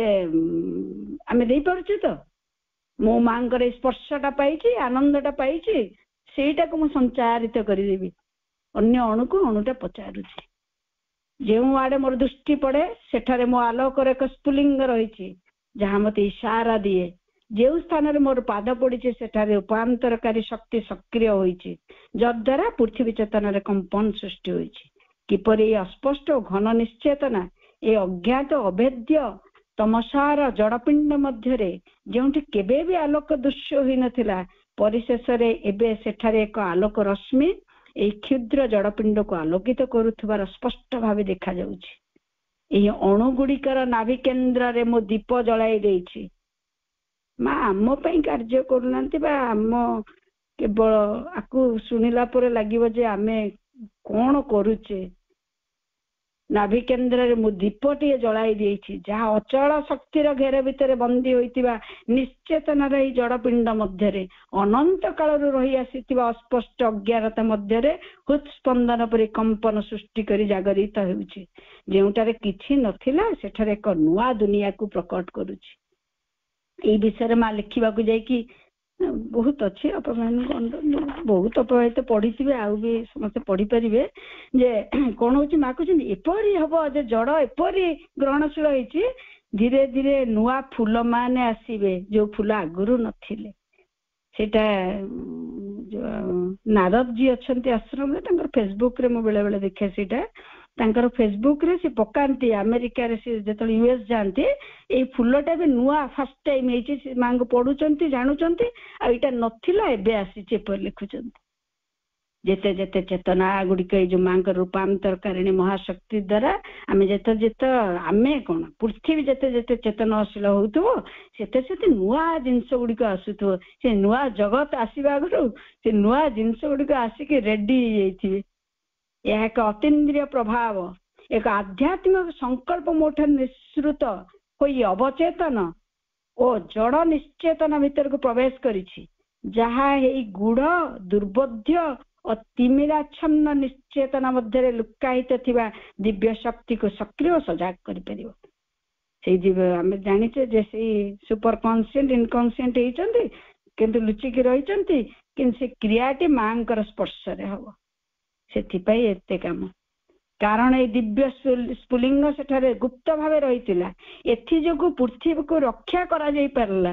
ସେଇ ଯୋଉ ଟିକକ ଥିଲେ ସେ ସୁପର କନସିଏଣ୍ଟ ଅତି ଚେତନା ନିଶ୍ଚେତନା ହେଇଛନ୍ତି। ସେଇ ଯୋଉ କ୍ଷୀଣ ଟିକେ ବି ଅତି ଚେତନାର ସେଠି ଯୋଉ ସ୍ପର୍ଶଟି ଅଛି, ତା ଦ୍ୱାରା ପୃଥିବୀକୁ ରକ୍ଷା କରାଯାଇ ପାରିବ। ତତ୍ପରେ ଏଇ ଶକ୍ତି ଓ ଜ୍ୟୋତିର ମୁକ୍ତି ଲାଭରେ ଅଣୁଗୁଡ଼ିକ ଘନ ତମସାବୃତ ନିଶ୍ଚେତନାର କାରାଗାରରେ ବନ୍ଦୀ ଥିବା ଜଗତର ଅଜ୍ଞାନ ଅନ୍ଧକାର ଓ ମିଥ୍ୟାଚାରର ସମ୍ମୁଖୀନ ହେବା ସକାଶେ ସାହସ ଫେରି ପାଇଲେ। ଆମେ କି ସାହସ ମାଗୁଛେ, ମା କଣ କରେ ଆମକୁ ଶିଖଉଛନ୍ତି। ସେଇଠୁ ଆରମ୍ଭ ହେଇଛି। ଆମର ବି ସେଇ ମ୍ୟାଟର ତ ମାଗୁଛନ୍ତି ସବୁ ଏକା, ସେ ଅଣୁ ପରମାଣୁ ଗୋଡି ମାଟି ବାଲି ଗଛଠୁ ଆରମ୍ଭ କରି କଣ କଣ ହେଇକି ଆମ ଶରୀରରେ ବି ସେଇମାନେ। ଏହା ପ୍ରକଟିତ ହେବାରୁ ଆମେ ସର୍ବତ୍ର ଏଇ ଜ୍ୟୋତିର ସ୍ଫୁଲିଙ୍ଗକୁ ପ୍ରତ୍ୟକ୍ଷ କରୁଛୁ, ଯାହା ସ୍ୱୟଂ ସ୍ଥାପିତ ହେବା ସକାଶେ ଇଚ୍ଛା ପ୍ରକାଶ କରୁଛି। ଧରିତ୍ରୀର ଯେଉଁ ସ୍ଥାନରେ ମୋର ପାଦ ପଡିଛି ସେଇ ସ୍ଥାନ ଧନ୍ୟ ହୋଇଛି ଏବଂ ମୋର ଶକ୍ତି ପ୍ରତି ଗ୍ରହଣଶୀଳ ହୋଇଛି। ଧରିତ୍ରୀ ଉପରେ ମୋର ପଦବ୍ରଜ ଯୋଗୁଁ ରୂପାନ୍ତରର ଯେଉଁ ପ୍ରଭାବ ପଡିଛି ତାହାକୁ ସେ କୃତଜ୍ଞତାର ସହ ଗ୍ରହଣ କରିଛି। ଆମେ କୃତଜ୍ଞତା ଡେଲି କହୁଛେ ପାଟିରେ, ଧରିତ୍ରୀ କୃତଜ୍ଞ ହୋଇସାରିଛି। ତାହେଲେ ଆମକୁ ମା ଆହୁରି ସଚେତନ କରୁଛନ୍ତି, ତାହେଲେ କୃତଜ୍ଞତା ଗୁଡିକ ଆହୁରି ବଢିଯିବା ଦରକାର ଯଥାର୍ଥ ଭାବେ। ଏଥିପାଇଁ ସେ ଏକ ଅବର୍ଣ୍ଣନୀୟ ଆନନ୍ଦରେ ବିଭୋର ହୋଇ ନିଜକୁ ବ୍ୟକ୍ତ କରୁଛି କି ପ୍ରକୃତି ନୂଆ ଫୁଲ ଆସିଗଲେଣି ସେଥିପାଇଁ। କିନ୍ତୁ ଆମେ ନୂଆ ନୂଆ ହେଇପାରୁଛେ ତ ସବୁଦିନ। ସେ ଚେତନାରେ ଯଦି ପ୍ରକୃତି ରାଜି ହେଇଛନ୍ତି, ନୂଆ ଫୁଲ ଗୁଡିକ ସେ ଆଣି ସାରିଲେଣି, ଆମେ କାଲି ଯାହା ଥିଲୁ ଆଜି ସେୟା ନାହୁଁ ତ, ମାଙ୍କୁ ଜାଣିବା ପୂର୍ବରୁ ଯାହା ଥିଲୁ ଆଜି ସେୟା ନାହୁଁ ତ। ମା ଯେପରି ମନୁଷ୍ୟଟେ ଚାହିଁଛନ୍ତି ସେପରି ଆମେ ହୋଇ ଉଠୁଛୁ ତ ପ୍ରତିଦିନ ପ୍ରତିକ୍ଷଣ। ପୁନଶ୍ଚ ମୋଠାରୁ ନିଃସୃତ ହୋଇଥିବା ଶକ୍ତିକୁ ପ୍ରକୃତି ସଞ୍ଚୟ କରୁଛି ଏବଂ ଚତୁର୍ଦିଗକୁ ପ୍ରେରଣ କରୁଛି, ଯାହା ଫଳରେ ନୂତନ ଚେତନା ଧାରଣ କରି ନୂଆ ବୃକ୍ଷରାଜି ଓ ପୁଷ୍ପମାନ ଉତ୍ପନ୍ନ ହେଉଛି, ଯାହା ପୂର୍ବରୁ କେବେ ଦେଖାଯାଇ ନଥିଲା। ବଡ ଆଶ୍ଚର୍ଯ୍ୟର ବିଷୟ, ଅଦ୍ଭୁତ ଏହି ପୁଷ୍ପ ଗୁଡିକ ସାଧାରଣ ପୁଷ୍ପ ଠାରୁ ସେଗୁଡିକ ସ୍ପଷ୍ଟ ଭାବେ ଭିନ୍ନ ଅଟନ୍ତି। ଚେତନାର ଅନ୍ୟ ଏକ ସ୍ତରର ଗୁଣ ଓ ଧର୍ମକୁ ସେମାନେ ବ୍ୟକ୍ତ କରନ୍ତି। ସେଗୁଡିକ ବହୁତ ସୁନ୍ଦର ଏବଂ ଏହି ନୂତନ ସୃଷ୍ଟିର ଗୋଟିଏ ଦିଗର ପ୍ରତୀକ ସ୍ୱରୂପ ସେମାନେ ରହିଛନ୍ତି। ଯେଉଁ ଯେଉଁ ସ୍ଥାନରେ ମୁଁ ମୋର ପାଦ ରଖିଛି ସେଠାରେ ଏକ ଅଦ୍ଭୁତ ପ୍ରଭାବ ପଡିଛି, ଭିନ୍ନ ଭିନ୍ନ ପରିଣାମ ଆସିଛି। କେତେକ ସ୍ଥାନରେ ବାତାବରଣଟି ନାନା ଦିଗରେ ବିକୀର୍ଣ୍ଣ ହୋଇଥିବା ଏହି ଅଦ୍ୱିତୀୟ ସ୍ପନ୍ଦନରେ ପୁଲକିତ ହେବାର ମୁଁ ଦେଖିଛି। ମାକୁ ଦେଖିପାରିବେ, ବାତାବରଣ ଆନନ୍ଦରେ ପୁଲକିତ ହଉଛି। ଆମେ ତ କିଛି ଅନୁଭବ ନ କରିପାରିଲେ ଏଇ ଯୋଉ ପାଠଚକ୍ରରେ ଆମେ ଯୋଉ କହୁଛେ କି ସେମିନାର କି କୋଉଠି ସେ ଆନନ୍ଦ କିଛି ଆମର କଥା ନୁହେଁ। ମାଙ୍କର ସେଇ କାମ ଗୁଡିକ ସେଇପରି ପ୍ରକୃତି ପୁଲକିତ ହେଉଛି ତାଙ୍କର ପ୍ରେଜେନ୍ସରେ, ତାଙ୍କର ଉପସ୍ଥିତିରେ। ଯେଉଁମାନେ ଉନ୍ମୁକ୍ତ ଗ୍ରହଣଶୀଳ ମୂଳ ତତ୍ତ୍ୱ ଗୁଡିକର ସର୍ତ୍ତ ଗୁଡିକୁ ଯେଉଁମାନେ ପୂରଣ କରିଛନ୍ତି, ସେହିମାନେ ଏହି ନୂତନ ଚେତନା ପ୍ରତି ସଜାଗ ହେବାରେ ସମର୍ଥ ହୋଇପାରିଛନ୍ତି। ଯେଉଁମାନେ ଉନ୍ମୁକ୍ତ ଓ ଗ୍ରହଣଶୀଳ ମୂଳ ତତ୍ତ୍ୱ ଗୁଡିକର ସର୍ତ୍ତ ଗୁଡିକୁ ଯେଉଁମାନେ ପୂରଣ କରିଛନ୍ତି, ସେହିମାନେ ଏହି ନୂତନ ଚେତନା ପ୍ରତି ସଜାଗ ହେବାରେ ସମର୍ଥ ହୋଇପାରିଛନ୍ତି। ସେମାନେ ଏହି ତତ୍ତ୍ୱଟିର କ୍ଷୀଣ ଆଭାସ ମାତ୍ର ପାଇଛନ୍ତି। ମାନେ ଯୋଉମାନେ ସଜାଗ ହେଲେଣି ସେମାନେ ବି କ୍ଷୀଣ ଆଭାସ ପାଇଛନ୍ତି, ଆହୁରି ବହୁତ ବାକି ଅଛି। ଏବଂ ଏହା ପ୍ରକୃତରେ କଣ ତାହା ନ ଜାଣି ଏଠି ଆସିଲେ ମା, ଆଉ ପାରାଟି ବହୁତ ଲମ୍ବା ପଡୁନି, ଏଠି ମା କହିବାକୁ ଚାହୁଁଛନ୍ତି ପ୍ରକୃତରେ ଆମେ ଯୋଉ ଆଥଲେଟ ମାନଙ୍କୁ ଦେଖୁଛେ, ଯୋଉମାନେ ମାନେ ଯୋଉଟାକୁ ହଟ ଯୋଗ ବୋଲି ଆମେ ନାଁ ଦେଇଥିଲେ ଦେଇଛେ ବା ଯାହା ଅଛି ହଟ ଯୋଗ ହିସାବରେ, ତାର ମଡର୍ଣ୍ଣ ଟାକୁ କଣ ଦେଖୁଛେ ଆମେ, ତାର ଆଧୁନିକ ରୂପଟି ଆଥଲେଟ ମାନେ ଅଲମ୍ପିକ ଠୁ ଆରମ୍ଭ କରି ଜିମ୍ନାଷ୍ଟିକ ଆରମ୍ଭ କରି ଯୋଉମାନେ ସେ ଶରୀର ସାଧନାଟା କରୁଛନ୍ତି, ମା କହୁଛନ୍ତି ସେମାନେ ତାଙ୍କୁ ନ ଜାଣି ମଧ୍ୟ ଏଇ ସ୍ପଷ୍ଟ ଉତ୍ତରଟି ତାଙ୍କ ପାଖରେ ନାହିଁ, ତଥାପି ସେ ଅତିମାନସର ସ୍ପର୍ଶରେ ବା ଅତିମାନସ କାହିଁ କରିବା, ମାଙ୍କର ସେଇ ରୂପାନ୍ତରକାରିଣୀ ମହାଶକ୍ତିଙ୍କର ସ୍ପର୍ଶରେ ସେ କଣ କରୁଛନ୍ତି, ମାଙ୍କୁ ନ ଜାଣି ମଧ୍ୟ, ମାଙ୍କୁ ମାନେ କଣ, ମାଙ୍କର ଏଇ ଶରୀରକୁ ନା, ମାଙ୍କର ସମ୍ପୂର୍ଣ୍ଣ ଏଇ ରୂପାନ୍ତର ବୋଲି ନ ଜାଣି ମଧ୍ୟ ଯେ ପୃଥିବୀରେ ଗୋଟେ ରୂପାନ୍ତରକାରିଣୀ ମହାଶକ୍ତି କାର୍ଯ୍ୟ କରୁଛନ୍ତି, ତାକୁ ନ ଜାଣି ମଧ୍ୟ ସେମାନେ ଶରୀରକୁ କେତେ ରୂପରେ ଅନୁଶାସନ, ମା କହୁଛନ୍ତି କେତେ ସେମାନେ ଅନୁଶାସିତ କରି ରଖିଛନ୍ତି, କିପରି ସେମାନେ ଶରୀରକୁ ଗଠନ କରିବାକୁ ଚାହୁଁଛନ୍ତି। ମାଙ୍କର ଯୋଉ ରୂପାନ୍ତରକାରିଣୀ ଶକ୍ତି ଶରୀର ଚେତନାରେ ଯୋଉ କାର୍ଯ୍ୟ କରୁଛି ତାର ବର୍ଣ୍ଣନା ଏଇପରି କାର୍ଯ୍ୟ କରୁଛି। ସେମାନେ ନ ଜାଣି ମଧ୍ୟ ତା ଦେହରେ ଲାଗି ରହିଛନ୍ତି। ମୁଁ ସେମାନଙ୍କୁ ଦେଖିଛି କିପରି ନୂତନ ଶକ୍ତି ସେମାନଙ୍କ ଜୀବନ, ସେମାନଙ୍କ ମନୋଭାବକୁ ପରିବର୍ତ୍ତନ କରିବା ଏବଂ ଏଇ ଅଜ୍ଞାତ ମନୋଭାବ କହିଲା ବେଳକୁ ମତେ ଲାଗୁଛି ଆମେ ମାନେ କୋଉଠି ନା କୋଉଠି ତ ଟିକେ କିଛି ନା କିଛି ତ ଆମର ଆସୁଛି ମନରେ। ସେଥିପାଇଁ କଣ, କାହାର କିଏ ଶରୀର ପ୍ରତି, କିଏ ମନୋଭାବରେ ପରିବର୍ତ୍ତନ ପ୍ରତି ଏବଂ ଏଇ ଅଜ୍ଞାତ ଶକ୍ତି ପ୍ରତି ଆତ୍ମ ଉତ୍ସର୍ଗ କରିବା ସକାଶେ ସେମାନଙ୍କୁ ଅଧିକାର କରିଛି। ମାନେ ସେ ଶକ୍ତି ନିଜେ କ୍ରିୟା କରୁଛନ୍ତି, ଧୀରେ ଧୀରେ ଏଠୁ ନେଇକି ସେ କମ୍ପ୍ଲିଟ କନସିକ୍ରେସନ ଆତ୍ମ ଉତ୍ସର୍ଗ ଆଶା କରି ବସୁଛନ୍ତି। କିଛି କିଛି ଆମେ ଯେମିତି ମଣିଷଙ୍କୁ ଦେଖୁଛେ, କିଛି କିଛି ପଶୁ, କିଛି କିଛି ସବୁ ଜଗତରେ ସେ କିଛି କିଛି ଉଦ୍ଭିଦ ହେଲା ପରେ ତ ପଶୁ ଆସିଲା, କିଛି କିଛି ପଶୁ ତ ଆତ୍ମ ଉତ୍ସର୍ଗ କଲେ ବୋଲି ତ, ହଁ ଭରିଲେ ବୋଲି ତ ମନୁଷ୍ୟ ହେଲେ, ସେ ପୁଣି କିଛି ମନୁଷ୍ୟ ଆତ୍ମ ଉତ୍ସର୍ଗ କରୁଛନ୍ତି। ଆଉ ସେଇପରି ମନୁଷ୍ୟ ମାନଙ୍କୁ ନେଇ ମା ଏ କାର୍ଯ୍ୟଟି କରିଛି। ସର୍ବତ୍ର ମୁଁ ସେମାନଙ୍କୁ ଦେଖୁଛି, କିଛି ହେଲେ ବି ସେ ମା ତାଙ୍କୁ ଦେଖୁଛନ୍ତି। ମନେ ହୁଏ ମୁଁ ନୂତନ ଚେତନାର ବୀଜ ବପନ କରିଛି, ଯେଉଁଥିରୁ ଏଇ ଲୋକମାନେ ଅଙ୍କୁରିତ ହେଉଛନ୍ତି, ଯେଉଁମାନେ କୋଷ ଗୁଡିକ ମଧ୍ୟରେ ଏଇ ଆନନ୍ଦକୁ ଧରି ରଖିବାରେ ସମର୍ଥ ହେଉଛନ୍ତି ଓ ଚେତନାକୁ ଏକ ରୂପହୀନ ଜ୍ୟୋତି ପ୍ରତି ସଜାଗ କରୁଛନ୍ତି। ଏଇ ମୂଳ ତତ୍ଵଟି ଯାହା ନିଶ୍ଚେତନାର ଅନ୍ତରତମ ପ୍ରଦେଶରେ ଅଣୁ ମାନଙ୍କର ପରିବର୍ତ୍ତନ ସକାଶେ କାର୍ଯ୍ୟ କରୁଛି, ଏହି କେନ୍ଦ୍ରସ୍ଥଳରେ ଯେଉଁଠାରେ ମୁଁ ଏହି ନୂତନ ଆଲୋକର ଅଗ୍ନିଶିଖାଟିଏ ଜାଳି ଦେଇଛି, ତାହା ଏହି ବାତାବରଣରେ ଯତ୍ର ତତ୍ର ସର୍ବତ୍ର ବ୍ୟାପି ରହିଛି ଏବଂ ସେଠାରେ ତୁମେ ଏକ ଜୀବନ ଦେଖିବାକୁ ପାଉଛ ଯାହା ସ୍ପନ୍ଦିତ ହେଉଛି ଏବଂ ଆବାହନ କରୁଛି।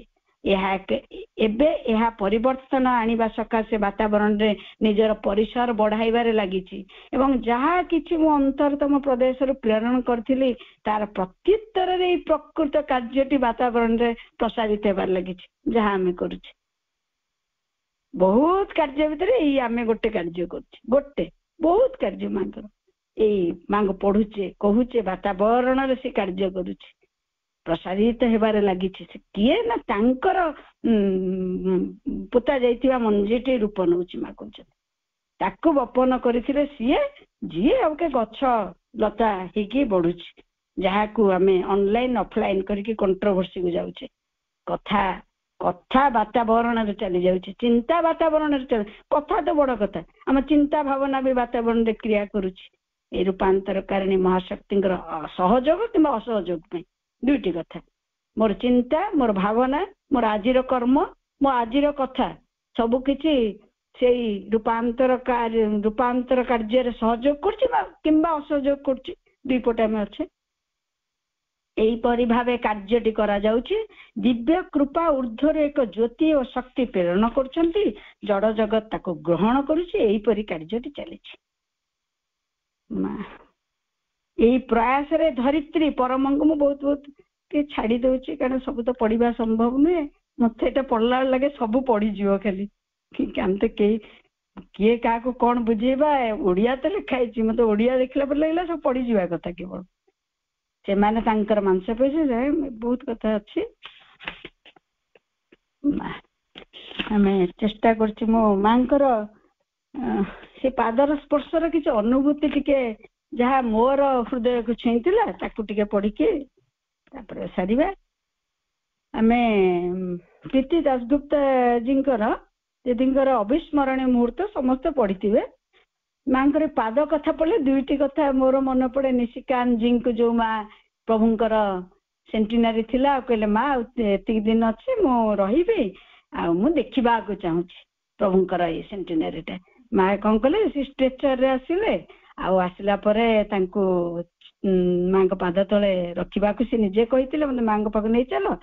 ଆସିଲା ପରେ ମାଙ୍କୁ ସେ କହିଲେ, ମୁଁ ପୁରା ସିରିୟସ୍ ଥିଲେ, ସେଥିପାଇଁ ସେ କହିଲେ ଯେ ମୁଁ ବଞ୍ଚିବାକୁ ଚାହୁଁଛି, ପ୍ରଭୁଙ୍କ ସେଣ୍ଟିନାରୀ ଦେଖିବି। ମା କଣ କହିଲେ, ମା କହିଲେ ଯେ ମା ସିଏ ବୋଧେ ନିଜେ କହିଲେ, ମୁଁ କ୍ଲିୟର ଟିକେ ଏଇଟା ମନେ ପକେଇ ପାରୁନି, ସେ ବୋଧେ ନିଜେ କହିଲେ ମା ତମ ପାଦଟି ମୋ ଇଏରେ ରଖ, ମୋର ହୃଦୟରେ, ମୋ ଛାତିରେ। ମା ସେ ପାଦଟି ପୁଣି ପ୍ରଣବ ଦାଙ୍କୁ ଧରିକି ମା ପାଦଟି ନିଜର ତାଙ୍କ ଉପରେ ଥୋଇଲା ପରେ ସେ ଜାବୁଡି ଧରିଲେ। ମତେ ସେଇଟା ବେଶୀ ଭଲ ଲାଗେ, ମା ଥରେ ଥୋଇଛନ୍ତି ସେ ଜାବୁଡି ଧରିଲେ, ମାନେ କୋଉ ଅବସ୍ଥାରେ ଥିବେ, ମୁର୍ମୁଷୁ ଆଜିକି ଆଜି ଚାଲିଯିବେ, କିନ୍ତୁ କେତେ ସଚେତନ ଯେ ମାଙ୍କର ପାଦ ସ୍ପର୍ଶରେ ସେଇ ଯୋଉ ପୁଣି ତାଙ୍କର ସେ ସେଟା ଲେଖିଛନ୍ତି ବି, ମୋର ମନେ ପଡୁଛି, all nature dumbly calls to her alone to heal with her feet the kingdom of life and break the seal on dim soul of man and kindle her fire। ଲେଖିଛନ୍ତି ଯେ ଏଇଟା ମୋର ମନେ ପଡିଲା ବୋଲି। ସେଥିପାଇଁ ଆମେ ପାଠ ଗୁଡିକ ଯୋଉ ପଢୁଛେ ସେ ଠିକ ଉଚିତ ସମୟରେ ମନେ ପଡିବା ଦରକାର ଯେ କଣ କରୁଛେ। ସେଇ ଯୋଉ ସୁଯୋଗଟି ଯେତେବେଳେ ମିଳିବ ତାକୁ ହାତ ଛଡା କରିବା କଥା ନୁହେଁ। ସେ ପାଠଟି ସେଥିପାଇଁ, ପାଠଟି ପାଠ ପାଇଁ ନୁହେଁ, ପାଠ ଶୁଣିବା ପାଇଁ ନାହିଁ, କହିବା ପାଇଁ ନାହିଁ, ପଢିବା ପାଇଁ ନୁହେଁ। ଯୋଉ ମୁହୂର୍ତ୍ତ ଉପସ୍ଥିତ ହବ, ଦୁଇ ପ୍ରକାର ମୁହୂର୍ତ୍ତ, କେତେବେଳେ ମା ପାଦ ସ୍ପର୍ଶ ଦେଲେ ଜାବୁଡି ଧରିବାର ସୌଭାଗ୍ୟ ବି ମିଳିବ, କେବେ ମା ସେଇ ଅର୍ଜୁନଙ୍କ ପରି ରଣକ୍ଷେତ୍ରରେ ଠିଆ କରିବେ, ନହେଲେ କଣ ପାଇଁ ଦୁର୍ହ ଲେଖିଲେ, ୱିଲ୍ ୟୁ ହେଲ୍ପ କାହିଁ ଲେଖିଲେ। ମା ତ ସବୁବେଳେ ଆମକୁ ପାଦ ସ୍ପର୍ଶ ଦେଇଥାନ୍ତେ, ସବୁ କରିଥାନ୍ତେ, ଆମେ ଶାନ୍ତିରେ ଘୋଡି ପୋଡିକି ଶୋଇଥାନ୍ତେ, ମାଙ୍କୁ ଟିକେ ଫୁଲ ଚନ୍ଦନ ଦେଇ ଆସୁଥାନ୍ତେ, ଖୁସିରେ ଶୋଇଥାନ୍ତେ। କିନ୍ତୁ ସେପରି ତ କହିନାହାନ୍ତି ମା। ମା ଯେତେବେଳେ ଅର୍ଜୁନ କରି ଠିଆ କରିବେ ସେତେବେଳେ କଣ କରିବା, ଯୁଦ୍ଧଟା ଲଢିବ କିଏ?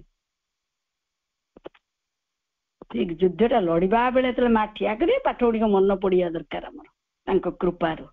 ପାଠ ପଢୁଛେ ସେଇଥିପାଇଁ, ଯୁଦ୍ଧ ମା ଶିଖେଇଛନ୍ତି, ସେପଟୁ ଏମିତି ଫାୟାର ହଉଛି, ଏପଟୁ ମୁଁ କେମିତି ଫାୟାର କରିବି, ଏତେ ଶିଖେଇଛି, କରିବିନି ଆଜି କଣ, ତାହେଲେ ଯୁଦ୍ଧ କଣ ଲଢିଲେ? ମାଙ୍କର ସେଇ ଅବିସ୍ମରଣୀୟ ମୁହୂର୍ତ୍ତ ପ୍ରୀତି ଦାସଗୁପ୍ତା ଜୀଙ୍କର ଟେବୁଲ ଉପରେ ଲେଖୁଛି, ପୁରାପୁରି ସାମ୍ନା ସାମ୍ନି ମାଙ୍କ ଶ୍ରୀଚରଣ। ଦେଖୁ ଦେଖୁ ମନ ଅପାର୍ଥିବ ଆନନ୍ଦରେ ଭରି ଉଠିଲା। ମନେ ପଡୁଛି କେମିତି ମାଙ୍କର ଏଇ ଶ୍ରୀଚରଣଟି ପାଇଥିଲି। ପ୍ରତିବର୍ଷ ଜନ୍ମଦିନ ପୂର୍ବରୁ ମା ପଚାରନ୍ତି କଣ ଦରକାର, ମାନେ ଏଇଟା କଣ ଲେଖୁଛନ୍ତି, ମାଙ୍କର ପାଦ ଫଟୋଟିକୁ ଦେଖିକି ଭାବୁଛନ୍ତି। ସବୁ ଜନ୍ମଦିନରେ ମା ପଚାରୁଛନ୍ତି କଣ ଦରକାର। ଆଶ୍ଚର୍ଯ୍ୟର କଥା ଯେ ଠିକ ସେଇ ମୁହୂର୍ତ୍ତରେ କିଛି ବି ଦରକାର ନଥାଏ। ଯେତେ ଚେଷ୍ଟା କଲେ ବି କିଛି ମନେ ପଡେ ନାହିଁ। ତଳ ମହଲାକୁ ଓହ୍ଲାଇ ଆସିବା ପରେ ଭାବେ ଆଗାମୀ ଜନ୍ମଦିନରେ ମାଙ୍କ ଶ୍ରୀଚରଣର ଛବିଟିଏ ମାଗି ନେବି। କିନ୍ତୁ ପ୍ରତ୍ୟେକ ଥର ସେ ସମାନ ଘଟଣାର ପୁନରାବୃତ୍ତି ଘଟେ। କଣ ଦରକାର ଏକଥା ଶୁଣିବା ମାତ୍ରେ ନିମିଷକେ ସବୁ କିଛି ବିସ୍ମୃତ ହୋଇଯାଏ। ମା ଯେତେବେଳେ ପଚାରନ୍ତି ସବୁ ଜନ୍ମଦିନରେ ତାଙ୍କୁ କଣ ଦରକାର, ତାଙ୍କୁ ସବୁ ଭୁଲି ଯାଆନ୍ତି। ସେ ଭାବିଥାନ୍ତି କିନ୍ତୁ ମାଙ୍କ ଚରଣ ପାଦୁକାଟି ବା ଫଟୋଟି ମାଙ୍କଠୁ ମାଗି ନେବି। କାହିଁକି ଏମିତି ହେଉଥିଲା ଜାଣିନି। ମନେ ହଉଥିଲା ମୋର କିଛି ବି ଦରକାର ନାହିଁ। ମୋ ପାଇଁ ଏହା ଥିଲା ଗୋଟିଏ ପରମ ରହସ୍ୟ। 1972 ମସିହାର ମୋ ଜନ୍ମଦିନରେ ମାଙ୍କ ଚରଣରେ ପ୍ରଣାମ କରିବାଟି ଥିଲା ମୋର ଶେଷ ପ୍ରଣାମ। ଯଥାରୀତି ପ୍ରଣାମ କରି ମାଙ୍କ ପାଖରୁ ଆଶୀର୍ବାଦ ଫୁଲ ନେଇ ଯେତେବେଳେ ଫେରି ଆସିଲି, ହଠାତ୍ ଚମ୍ପକଲାଲଜୀ ମତେ ଡାକିଲେ, ପ୍ରୀତି ମା ତୁମକୁ ଡାକୁଛନ୍ତି। ମୁଁ ସଙ୍ଗେ ସଙ୍ଗେ କବାଟ ପାଖରୁ ମାଙ୍କ ପାଖକୁ ଫେରି ଆସିଲି। ଆଣ୍ଠୁ ମାଡି ବସିବା ମାତ୍ରେ ଚମ୍ପକଲାଲଜୀ ମାଙ୍କ ଶ୍ରୀ ଚରଣର ରଙ୍ଗୀନ ଫଟୋଟିଏ ମାଙ୍କ ହାତକୁ ବଢାଇ ଦେଲେ। ମା ମଧୁର ଭାବରେ ହସି ମତେ ସେଇ ଫଟୋଟି ଦେଲେ। କହିନାହାନ୍ତି, ସବୁ ଜନ୍ମଦିନରେ ଭାବନ୍ତି ଭୁଲି ଯାଆନ୍ତି। ଯେମିତି ମା ମୁନା ସରକାର ଜୀଙ୍କୁ ପଚାରିଲେ କଣ ତମେ ଆଜି କଣ କହିବାକୁ ଆସିଛ, ଯେ ସେପରି ମା ହୃଦୟରେ ଭାବୁ ଭାବୁ ଆଉ ସବୁ ଘଟିଯାଏ।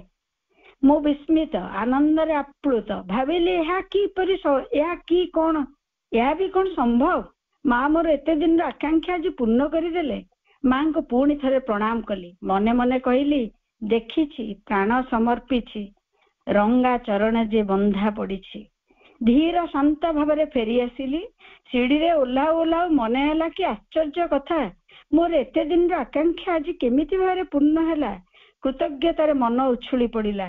ଏବେ ମେଡିଟେସନ ହଲରେ ଯୋଉଠି ମାଙ୍କର ଶଯ୍ୟାଟି ରଖାଯାଇଛି, ସେଇ ଜାଗାରେ ସେଇ ଜାଗାରେ ଚୁପ୍ ହୋଇ ଅନେକ ସମୟ ବସି ରହିଲି। ସେତେବେଳେ କଣ ଜାଣିଥିଲି ଯେ ବର୍ଷଟିଏ ପରେ ମାଙ୍କ ଶରୀର ଉପରୁ ଓହ୍ଲାଇ ଆଣି ଠିକ ଏଇ ଜାଗାରେ ରଖାଯିବ, ଆଉ ମାଙ୍କ ପାଖକୁ ଏଇଠି ହେବ ମୋର ଶେଷ ଯିବା। ହୁଏତ ସେଇଥିପାଇଁ ଚରଣର ଫଟୋଟି ଦେଇ ମା ମୋର ଏତେ ଦିନର ବାସନା ପୂର୍ଣ୍ଣ କଲେ। ଶ୍ରୀ ଅରବିନ୍ଦଙ୍କର ଯେଉଁ ଫଟୋଟି ଏବେ ସାମ୍ନା ହଲରେ ଆଣି ରଖାଯାଇଛି, ପୂର୍ବରୁ ତାହା ଏବେ ମାଙ୍କ ଶଯ୍ୟା ଯେଉଁ ଜାଗାରେ ଅଛି ସେଇଠାରେ ଥିଲା। ଶ୍ରୀ ଅରବିନ୍ଦଙ୍କ ସେ ଫଟୋ ସାମ୍ନାରେ ମୁଁ ବସିଲି। ଶ୍ରୀ ଅରବିନ୍ଦଙ୍କ ଏଇ ଫଟୋଟି ତାଙ୍କ ତିରୋଧାନ ପରେ ସେଠାରେ ଆଣି ରଖାଯାଇଥିଲା। ଆମେ ସେଇଠି ତାଙ୍କୁ ସକାଳେ ଓ ସନ୍ଧ୍ୟାରେ ପ୍ରଣାମ କରୁଥିଲୁ ଆଉ ପ୍ରାର୍ଥନା କରୁଥିଲୁ, ପ୍ରଭୁ ଭଗବାନ ଶ୍ରୀ ଅରବିନ୍ଦ ଫେରି ଆସ, ଫେରି ଆସ, ଆମ ଦେଶ ଭାରତବର୍ଷକୁ ଏକ କର, ଅଖଣ୍ଡ କର।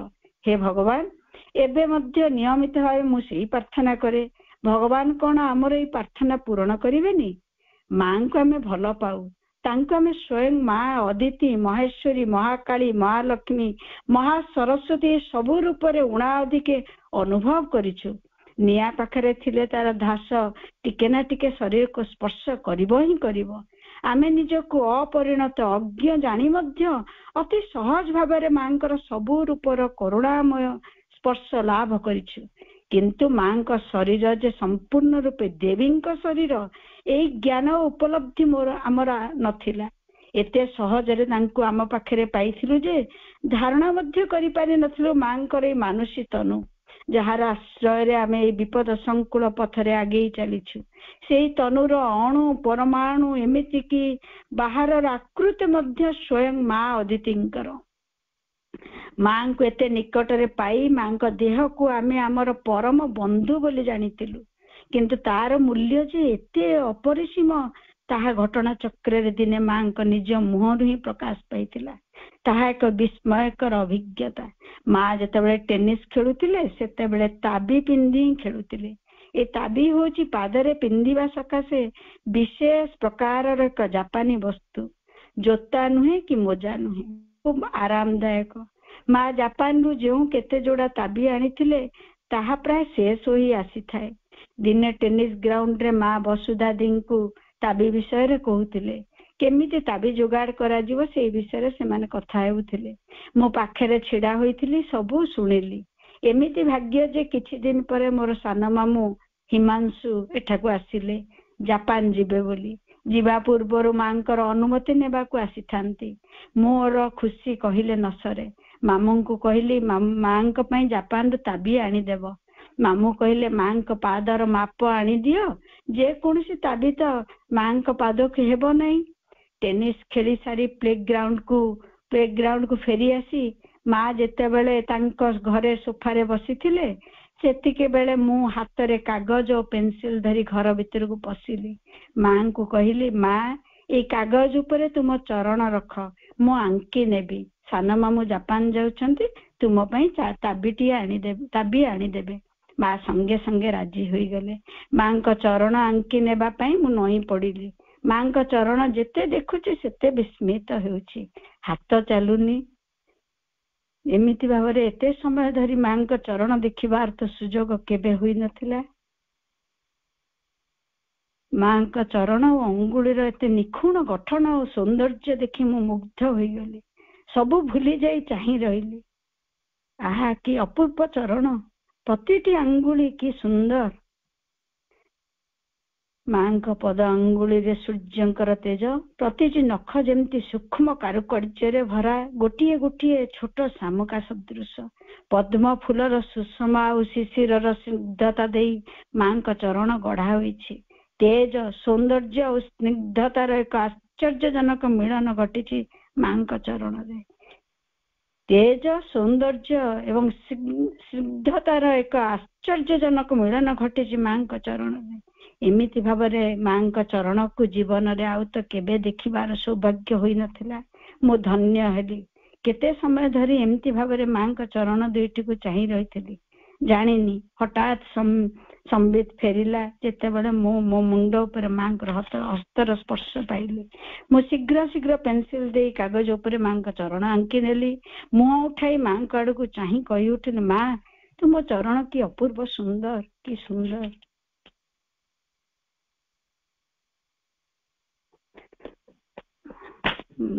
ମା ମଧୁର ଭାବରେ ହସି ଯେମିତି ଟିକେ ରହସ୍ୟ କରି କହିଲେ, କାହିଁକି କେବେ ଦେବଦେବୀଙ୍କର ମୂର୍ତ୍ତି ଦେଖିନ? ମୁଁ ହତବାକ ହୋଇ ପଡିଲି। ସତରେ ତ, ମା ଦୁର୍ଗା, ମହାଲକ୍ଷ୍ମୀ, ମହା ସରସ୍ୱତୀଙ୍କ ଚରଣ ତ ଏମିତି ହିଁ ଗଢା ହୋଇଥାଏ। ଶିଳ୍ପୀ ମାନେ ଦେବଦେବୀଙ୍କର ଯେ ମୂର୍ତ୍ତି ସବୁ ଗଢିଛନ୍ତି, ତାହେଲେ ସେମାନେ ସୂକ୍ଷ୍ମ ଲୋକରେ ମାଙ୍କର ଦର୍ଶନ ପାଇବା ପରେ ଯାଇ ମୂର୍ତ୍ତି ଗୁଡିକ ଗଢିବାର ପ୍ରେରଣା ପାଇଛନ୍ତି। ଖୁବ ଆଶ୍ଚର୍ଯ୍ୟ ଲାଗୁଥିଲା। ଆମେ ମଣିଷ ମାନେ ମାଙ୍କର ସେଇ ଦିବ୍ୟ ତନୁଟିକୁ ଏଇ ମର୍ତ୍ତ୍ୟ ଧାମରେ ଏମିତି ଭାବରେ ମାନସୀ ତନୁ ରୂପରେ ଏତେ ନିକଟରେ ପାଇଛୁ, ଦର୍ଶନ କରି ଧନ୍ୟ ହୋଇଛୁ। ଦେବଦେବୀଙ୍କ ଛବିରେ ବା ମୂର୍ତ୍ତିରେ ଏଇ ଅନୁପମ ଚରଣ ଦେଖିବାକୁ ପାଇବା ଗୋଟିଏ କଥା, ଆଉ ଠିକ ଏମିତି ଚରଣ ଯୁଗଳ ନେଇ ମା ଯେ ଧରାଧାମକୁ ଓହ୍ଲାଇ ଆସିଛନ୍ତି ଏବଂ ସେଇ ଚରଣ ଆମେ ଦର୍ଶନ କରୁଛୁ, ଛୁଇଁ ପ୍ରଣାମ କରୁଛୁ, ତାହା ଏକ ଭିନ୍ନ କଥା, ଭିନ୍ନ ଅନୁଭୂତି। ମୁଁ ବିସ୍ମୟରେ ସ୍ତବ୍ଧ ହୋଇ ବସି ରହିଲି। ମା ପୁଣି ଥରେ ମୋ ମୁଣ୍ଡରେ ହାତ ରଖି ଆଶୀର୍ବାଦ କଲେ। ଅପୂର୍ବ ଏକ ଆନନ୍ଦର ଶିହରଣ ସାରା ଶରୀରରେ ଖେଳିଗଲା। ମାଙ୍କ ଚରଣରେ ମଥା ଛୁଆଇଲି, ପ୍ରଣାମ କଲି। ଏଇ ପ୍ରଣାମ ସେଇ ମୁହୂର୍ତ୍ତରୁ ମୋ ଜୀବନରେ ଏକ ଭିନ୍ନ ରୂପ ନେଲା। କାଗଜ ପେନସିଲ ଧରି ଉଠି ଛିଡା ହେଲି। ମାଙ୍କ କୋଠରୀରୁ ବାହାରି ଆସି ଆକାଶକୁ ଚାହିଁ ଦେଖେ ପଶ୍ଚିମ ଆକାଶ ଯେମିତି ଅବିର ମାଡି ରହିଛି। ତା ଭିତରୁ ସୂର୍ଯ୍ୟ ରଶ୍ମି ବିଚ୍ଛୁରିତ ହୋଇ ଚାରିଆଡକୁ ବିଛାଡି ହୋଇ ପଡୁଛି। ମାଙ୍କ ଚରଣ ଦୁଇଟି କଣ ସେଇ ସୂର୍ଯ୍ୟ କିରଣରେ ଗଢା? କିଏ ସେ ଶିଳ୍ପୀ? ମନରେ ଗୁଞ୍ଜରିତ ହୋଇ ଉଠିଲା ଏଇ ପଙ୍କ୍ତି ଦୁଇଟି। ଜନନୀ ତୁମର ଚରଣ କମଳ ବେନି, ଦେଖିଲି ଆଜି ଏ ଅରୁଣ କିରଣ ରୂପେ। ଜନନୀ ତୁମର ଚରଣ କମଳ ବେନି, ଦେଖିଲି ଆଜି ଏ ଅରୁଣ କିରଣ ରୂପେ।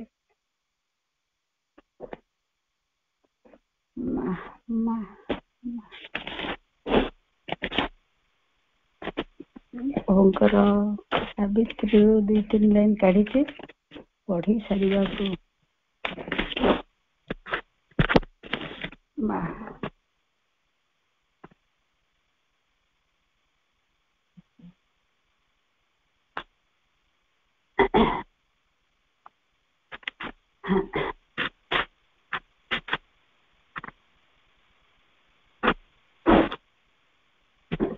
ମା ମୁଁ ତ କେବଳ କଲେକ୍ସନ ସେଥିପାଇଁ ତମଙ୍କର ସାବିତ୍ରୀରୁ all nature dumbly calls to her alone ଆମେ ପଢିଛେ।